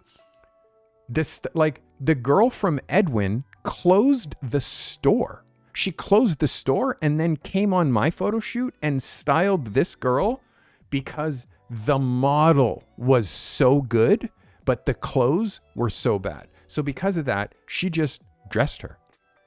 Super simple. She's like, I'll come. I'll bring 3 looks. What size is she? And then, in fact, I just brought her to Edwin so she could try on the clothes. And these are the looks that we came with this girl. And we shot her exactly like I said, age appropriate. This girl's 17. So why would I shoot her with with a cutoff t-shirt and showing like her belly and drag down, like where she's trying to be sexy? It's like, I don't care how you dress in high school. I'm shooting you in such a way that's going to get you a modeling agency. It's going to get you an agent and get these photos on Edwin Japan's profile. And guess what? That's exactly what happened. If I had shot her clothes, you would never see this girl because this shit would never be in my portfolio. Never. In fact, I wouldn't even have shot it. I wouldn't have shot it. And if you watch, there's a video on my channel of me shooting this girl. Watch me going through her clothes and saying, that's garbage, that's horrible, that's tacky, we're not shooting frills, and isolating down to the 4 things that worked. So again, same model with the stylist, same model with someone dressing her. It's a totally different vibe. Like when you have someone dressing you, or you just, again, look at the difference when you have someone dressing you. Even the fact that she had Converse. Thank God she had Converse because those were the shoes for the entire shoot. So I don't know if people understand how important the fashion is. Without the fashion, there is no photography. Without the exact right stuff, there is no photography. And if you look at my photos and how much I care about what my subjects are wearing and how absolutely right what they're wearing is in every photo, you have to care as much. And I'll tell you, from the hat to the shoes, to the hoodie, to the t-shirt, to every single thing, every subject, it's deliberate. And there's never a time that I let it slide. It slides never. Never. Yeah. I've sent stylists home. Stylists who are supposed to bring and dress a model, I've sent them home because their clothes aren't good enough. They weren't even new. Pulling some shit from your closet with wrinkle around the collar and frayed here, and I'm paying you $500 to style this guy and you pull shit from your closet. Oh my, no. All right, we go on to Natalie Bennett. Week 45, Vogue-inspired editorial shoot shot with the Canon R6 Mark II at with a 70 to 200 millimeter lens. Thank you. This is Natalie Bennett. Let's have a look at Natalie Bennett's Vogue style editorial. Thank you for submitting, Natalie. So off the top, Natalie, what you're doing in post is noticeable without me even enlarging. Without me even enlarging, I can see that your image, it's not the full resolution of the image. I can also see that there's an exposure thing over here that is causing a cast. It's causing a cast in what is supposed to be black. I can also see what you're doing in post to change the black here. Can also see your detail where he has a beard here, but his beard is gone and blends into his shirt because of what you're doing in post-production. I'm seeing all of this before I even enlarge your photo. So let's enlarge your photo. First thing, your size isn't right. You're sending me a photo that's not the right size. So when I do this, it's not giving me the whole photo. So when I do this, I actually start to get into, so this photo is not 4,000 pixels wide. Somebody on my team, would we agree that this photo is not 4,000 pixels wide? Next, I believe that you're doing things in processing that makes it look like you're processing JPEGs. Like you're not processing raw files, you're processing JPEGs. So, and also just what the detail looks like in here and in here versus what the detail would look like in a raw file, what the detail looks like on his skin under here versus what it would look like on a raw file. This looks like an AI interpretation of a photo. Look at what's going on the top of his hat and how there's some sort of correction happening on the top of his hat that's not happening down here. I'm going to say again, Natalie, I've said this 3 times in a row. You can't hide post-production. You can't hide. And I see your bad post-production and I point it out to you every single time you submit, but yet you haven't changed how you do your post-production. These 2 photos, look at the color balance and the processing difference between his skin here, and again, none of these pictures are the right size, between his skin here and his skin in the previous image. His skin here and his skin, sorry, I can't do that without doing this. Look at how the color of his jacket goes from white to reddish pink. So, and also this photo and this photo, same photo. All you need to do is choose which one is the best one and stay with that, because putting both of these in the editorial will never happen. So lock in which is your favorite, and also lock in how you don't see the bottom of his beard, how the bottom of his beard, and how when I zoom in like this, how you see all of this digital noise down here. Again, I don't make this up, and I'm not doing this to offend anybody. I'm just showing you, like, this is unacceptable. It's just simple, just unacceptable. Send this to a magazine, they send it back to you. They're like, thanks for telling me that you can't shoot. That's basically what a magazine says. Like, they don't care about your learning curve. They don't care about how hard you're not trying. It's just, do you get it? Yes or no? Are you able to produce work at the level that is expected? Yes, no. If you don't get it, that's a strike. If you're not able to produce work at the level that's expected, you'll just never get hired, which doesn't affect me, but it affects you. And I'm trying, like, I get hired because I know this stuff, which is why I'm trying to relay it to you. But if week after week after week, I relay the same thing, but nothing changes, that definitely is on you. And for me, on my end, I just get frustrated. Multiple images with this same outfit. This so far is your strongest, but again, it's his body facing this way with his chest energy going that way, and then his face coming this way. In this case, it kind of works to your advantage as to like where you chose to put him. This is a little distracting.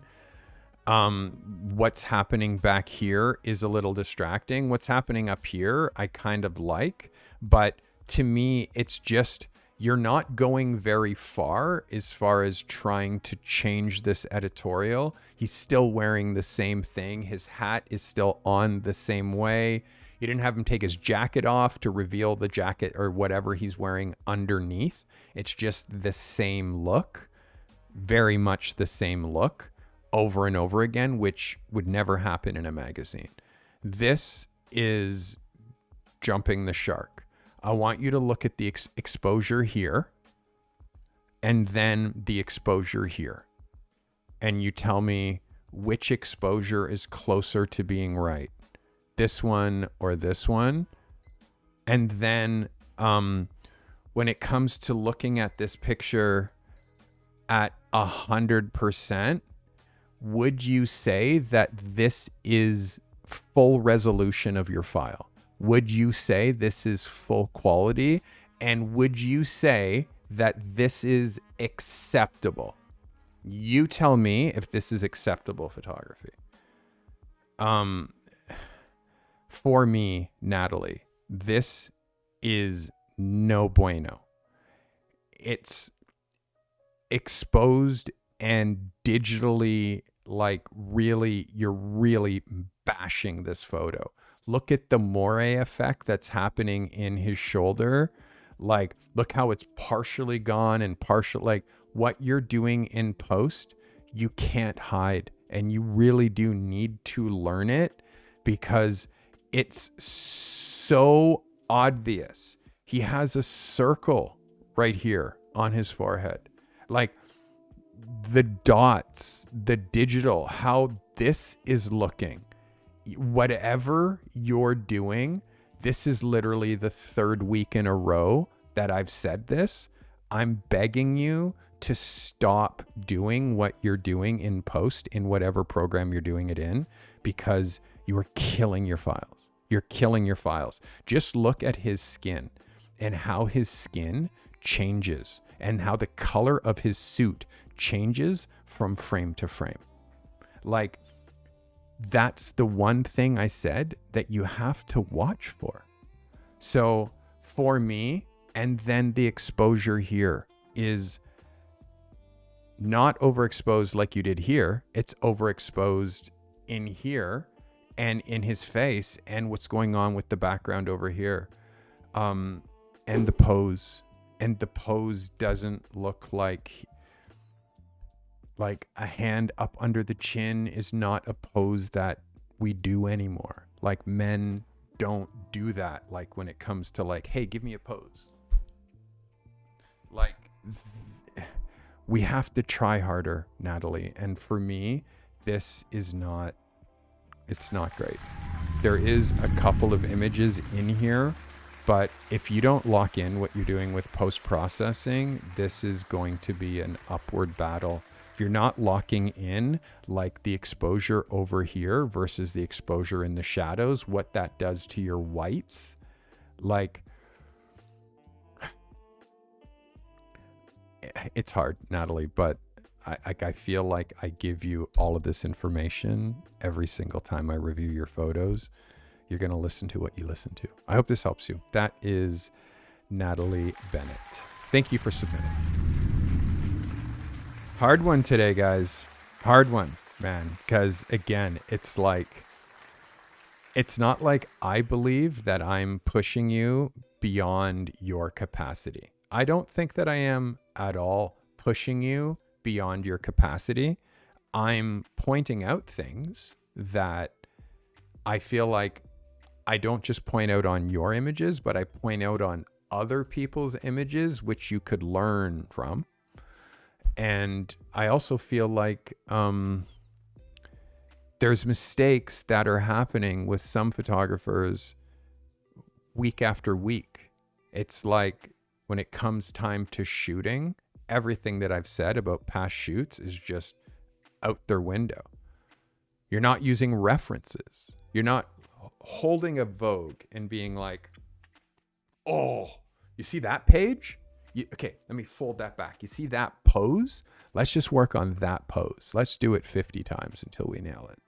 Like, it's not a proven pose from a proven source, a proven reference, where you're taking hair inspiration, clothing inspiration, subject inspiration, location inspiration, and pose inspiration.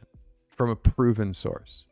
If you're the source for all of those things that I just listed, the subject, the clothing, the location, the makeup and hair, the styling, and the way that you're lighting it and shooting it, if this is all from your dome, you don't have the reps or the experience, which means you're just going to try something.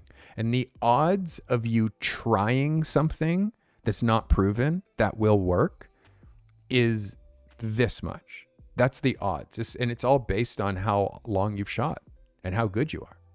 So for me, how I got good is by reading magazines, by looking at magazines.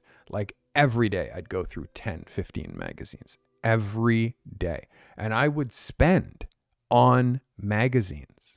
If you don't, you're doing yourself a huge disservice. Magazines are proven.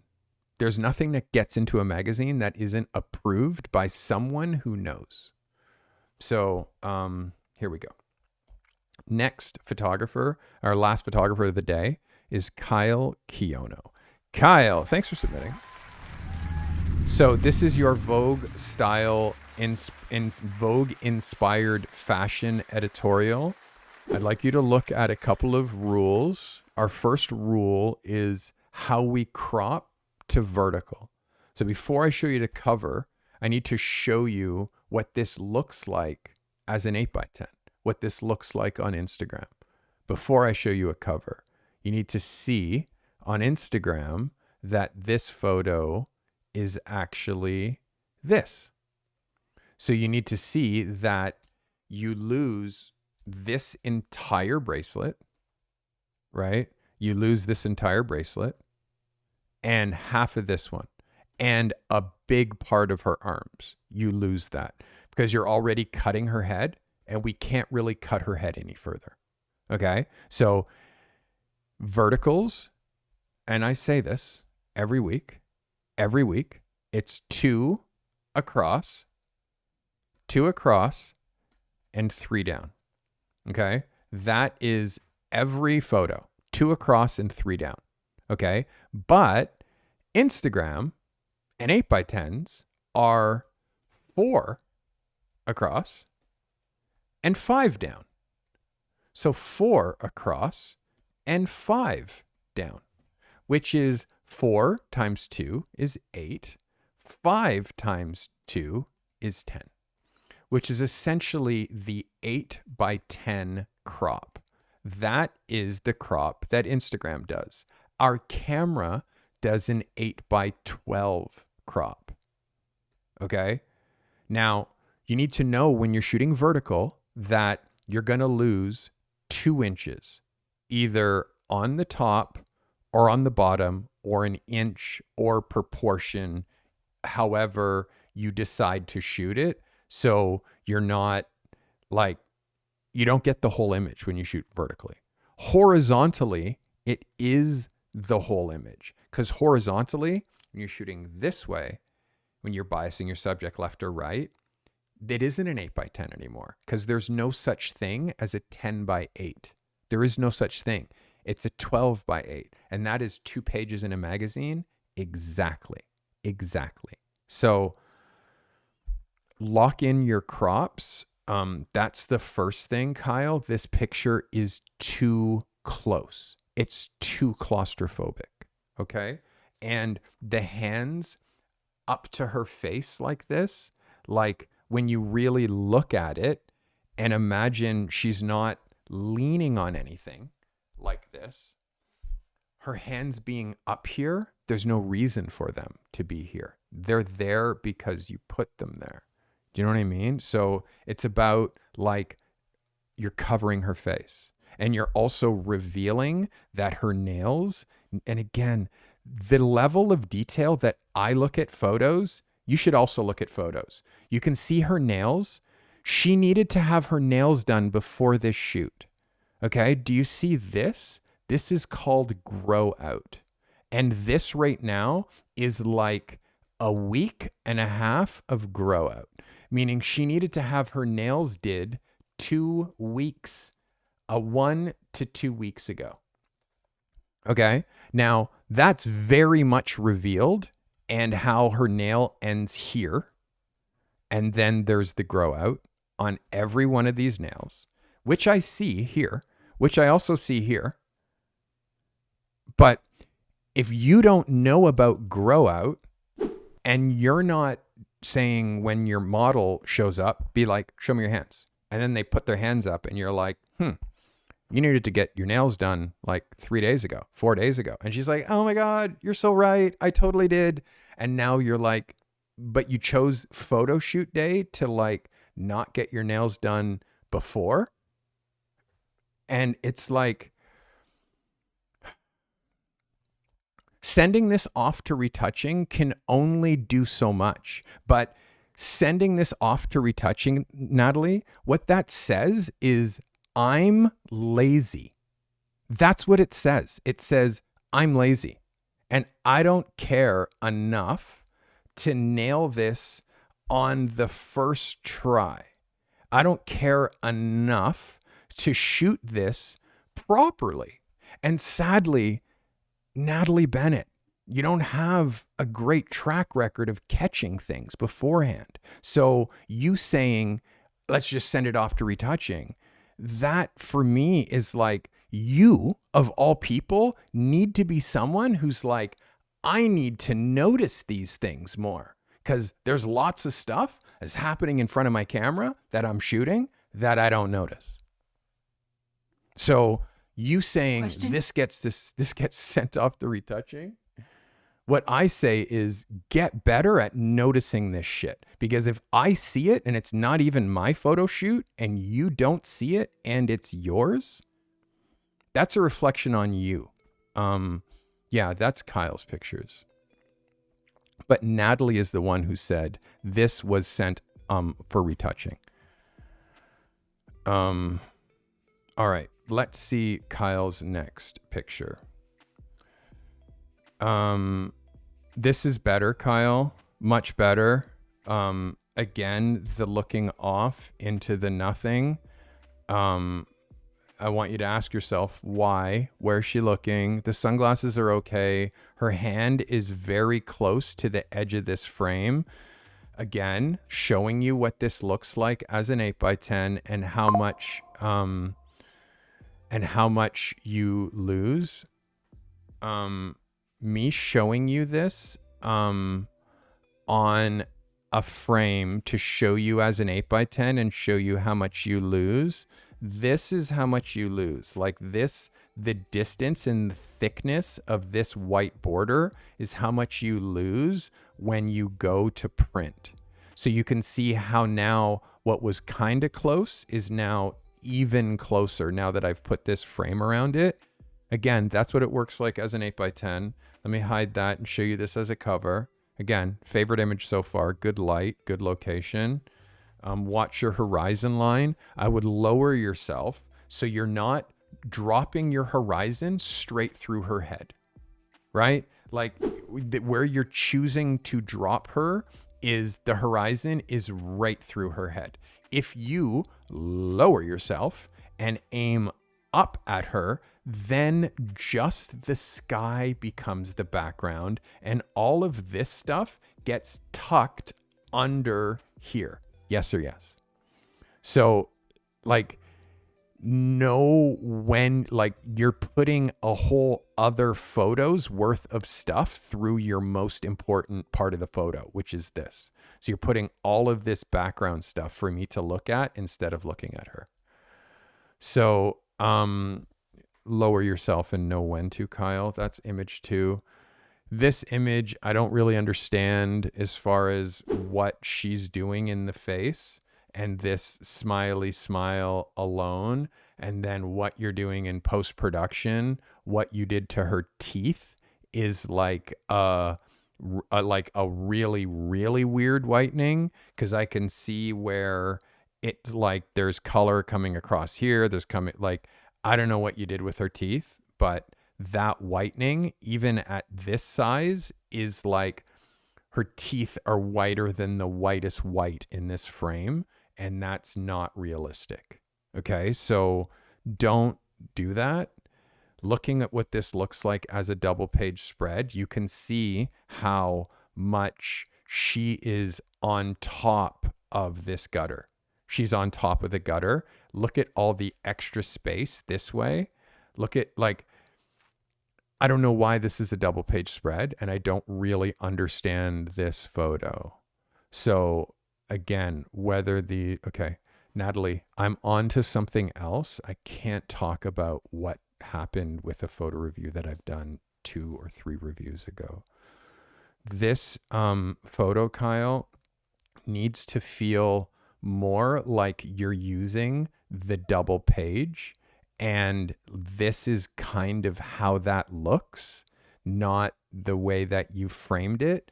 But because it's so distracting, because you have the horizon going through her neck, like, you have to watch where the horizon is going. So this horizon line is cutting her head off. Okay. The other horizon line from the image before is cutting her head off. Like, you have to lock in where your horizon line and what's happening behind the most valuable part of your photo, which is your subject's face. And in this picture, where is she projecting? Where is she projecting? Why is she not fully lying on this? Which would, like, this whole concept of this shot is like, I'd never do it. I'd never do it. And also, looking how it lays out in a magazine, it doesn't work. So why stay on anything that doesn't work? This is an idea that doesn't work. And her teeth, again, are way, way, way, way, way too over retouched. Kyle, that is your last photo. Your best photo is not that one. Your best photo is definitely, this. There you go. There's more photos here. This is better. This is better. But I'm going to ask, why is this so important? This here. Why is this so important? And why give it so much of your frame when what it means is you're taking away from her dress, right? Like, you end the frame here. Sorry, let's dead that. You end the frame here and here.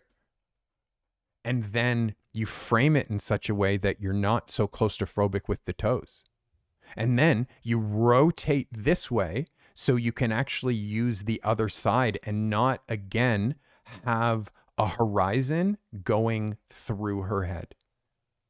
This is 3 horizons going through her head, like literally going directly through her head, 3 of them. You can see this non-distracting background is the same background that is here. And that goes all the way along to where this wall is. So all you need to do is rotate and shoot her in such a way that we have non-distracting background and then non-distracting background and then her here-ish looking at camera. And then that shows only green as a background and cuts out all of this white and all of these hydro lines and all of this. Cuts all of that out. All you need to do is come this way and shoot at an angle that way. And again, I can't shoot this stuff for you. I can't even be there and coach you while you're in it. But part of being a photographer is learning how to use a location in the most effective way.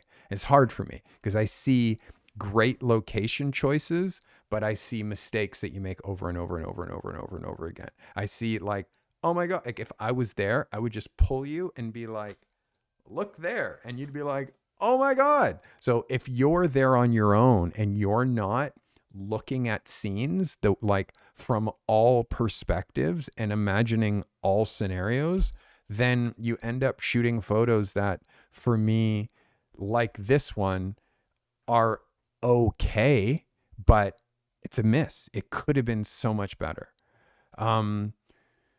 Again, Kyle, watch this horizon. Guess where it goes? guess where it goes? Right. Like it's becoming an ism. Like you do it every time. You find the horizon and you cut your subject's head off with it. If you look at how this looks as a double page spread, well, you're composing on the thirds. And we talk about what happens when you compose on the thirds. We talk about what that does to a double page spread and how it doesn't work. But again, the last image of the day is doing something that I feel like you know better. So Kyle, those are your pictures. Thank you for submitting. Vogue style editorial. Hard, right? Hard to do, hard to nail. The hard thing for me is like, in this case, like hard to judge when I know how good the photographers that submitted these photos are. I know how good they are, but I also know what it looks like when I don't give you an assignment that's this big. I give you an assignment that's this big and people don't prepare for it. They just think that they're going to be able to pass shit. And again, I'm not your competition, eh? Like it doesn't affect me at all whether you do what I say or not. The people who do, they excel at an insane rate. The people who hear me but don't listen and they just do the same shit over and over and over again, obviously I'm going to get frustrated. Obviously I'm going to get frustrated because I've told the same people the same things over and over again. So obviously I'm going to get frustrated. I do see progress, but I don't think really that any one person took this Vogue style assignment serious enough to win photo of the week or win best in show or win, like, I don't think anybody did. I think that there were like major mistakes in every one of them. But I'll give you this assignment again. But I got to tell you, man, like, you got to look at Vogue. You got to look and see what a Vogue editorial looks like. And if you're not looking at that, if you're not taking the clothing seriously, like, you're just doing yourself a huge disservice. And the way that I pick clothing is I pick clothing that is classic and timeless, that will not look like it was a trend during that one time, which is why, like, I don't shoot overly baggy pants any more than I shoot overly skinny pants. Like, I don't shoot stuff that flares out. I don't shoot like fake fur and like all of this stuff. Like, I don't shoot crazy leopard patterns and all that stuff. Like, that just, you see in the mall and you're like, ugh, like, I don't shoot that stuff. Because when you see it in a portfolio, it really stands out as like off brand. It just really stands out as off brand when you see it in a portfolio. Whereas on the other side of the fence, if you're really conscious as far as what people are wearing, like how you style them, the color composition, like if you're really conscious about what people are wearing in your frames, well, then your stuff like will read like in an attractive way. And people will be really attractive to the way that you pose people and with what they're wearing and like your visual sensibility and your ideas. Like, people will be attracted to all of the elements of your photography, not just your pictures. And they won't know why your pictures hit harder than most. It's because I care a lot about what people are wearing. And I also repeat things that work. So if something works, like shooting on black, I've been shooting on black for 37 years. So there's nobody who can shoot on black better than me because I've been doing it longer. I have more reps. So I hope today helped you. It's hard to go through episodes where, for me, there's a lot of misses. But the thing that's valuable and the thing for me that's important for you is that, like, I'm here and I'm committed to help you get better. But I'm only a coach. You're the athlete. I can't, even if I know how to do every single thing that I'm explaining to you, like, and I can do it with my eyes closed, I still can't do it for you. I still can't do it for you. Even if I know how to make well over $200,000 a year with my camera, like, it comes from the work. It comes from your attitude. It comes from your work ethic. It comes from how you are on set, how communicative you are, and how you actually speak truth. And you don't look at a shit outfit and be like, oh my God, you look great, and then shoot it and then deal with me saying, why did you shoot that? Well, because that's what she brought.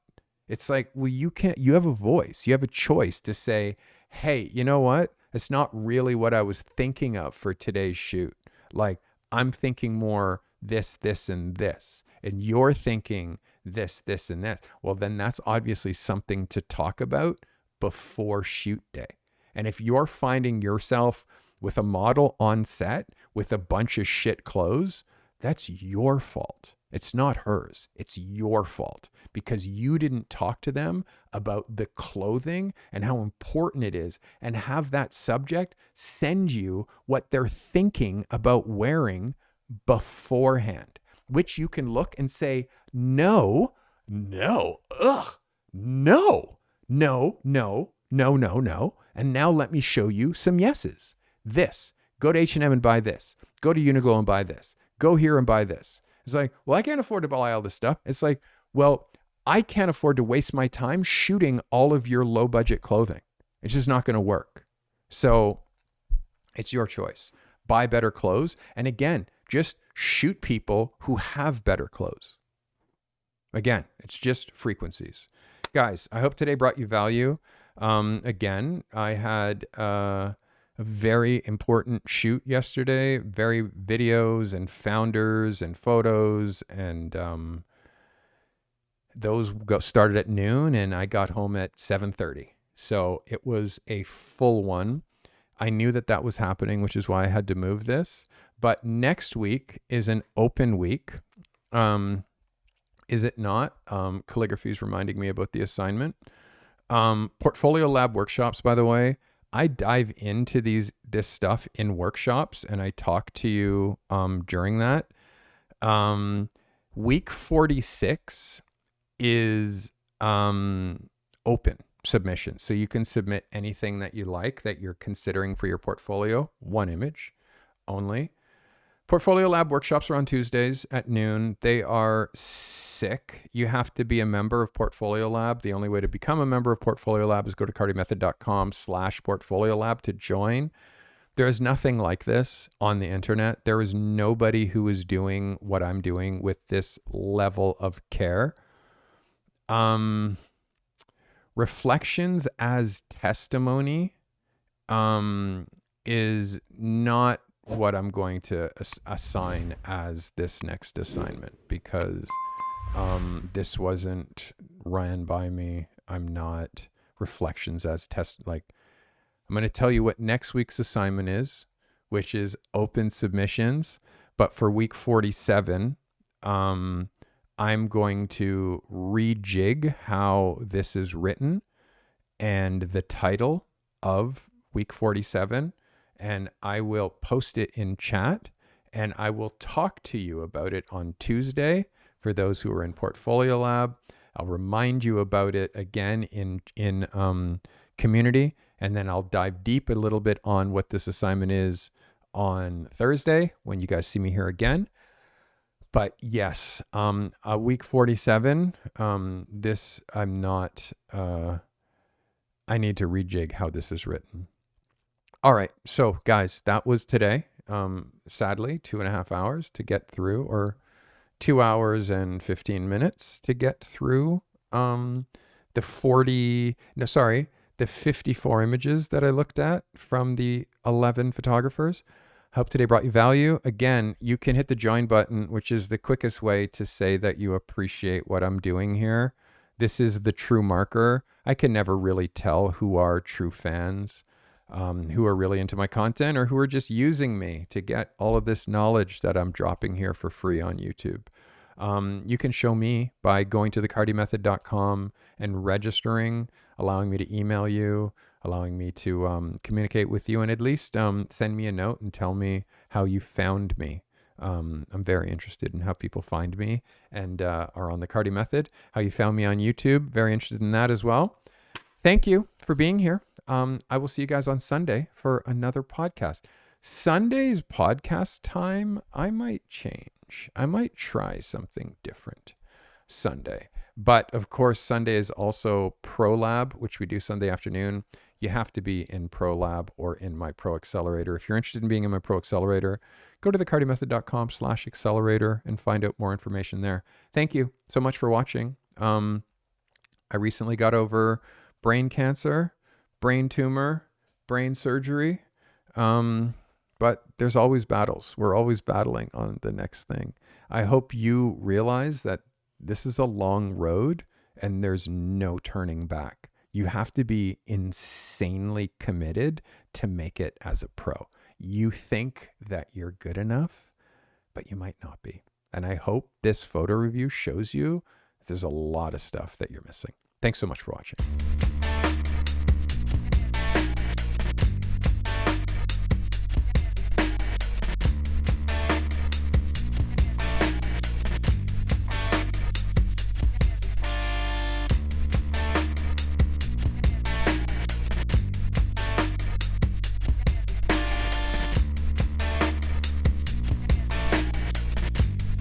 Also, you can go to thecartymethod.com/merch.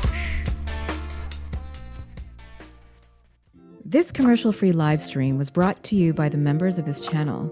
If it wasn't for you, we'd have to fill up these live streams with ads that would just interrupt the flow.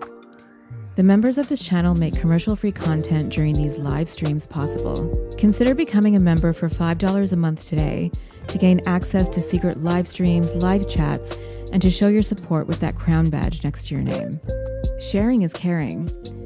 If this content has brought you value today, share it, clip it, post it to your socials. Curating and sharing helpful content makes you an expert, even if the content you're sharing isn't yours. Be a curator and share this content with your network. If you're an emerging or struggling photographer that's trying to break free from your current 9-to-5 grind and transition to the life of a working pro photographer, that's our obsession here at the Carty Method. Register, get the support you need. If you're alone and struggling at this craft, make sure you join the Carty Method community. You'll always find help in the show notes. Subscribe on Apple Podcasts and Spotify. Find your creative and business genius with the Carty Method. Just so you guys know, I dropped a whole heap of new merch on the Carty Method shop.com. All you need to do is go to thecartymethodshop.com, click all products, and you will see the hoodie that I'm wearing right now, which is called Visual Amplifier. I love this hoodie. And also the back Carty Method hit over the shoulder. And of course the hit on the lower shoulder. This is probably my favorite, which is why I had to have it immediately. But there is the love is the only law to obey. There is the more than just a photographer hoodie. There is the gifted, collect the gifted hoodie, builder, creative, and of course the 3 hoodies that I've dropped and all the other merch. Please, if you want to support, go to thecartymethod.shop.com. thecartymethod.shop.com. Thank you so much for watching.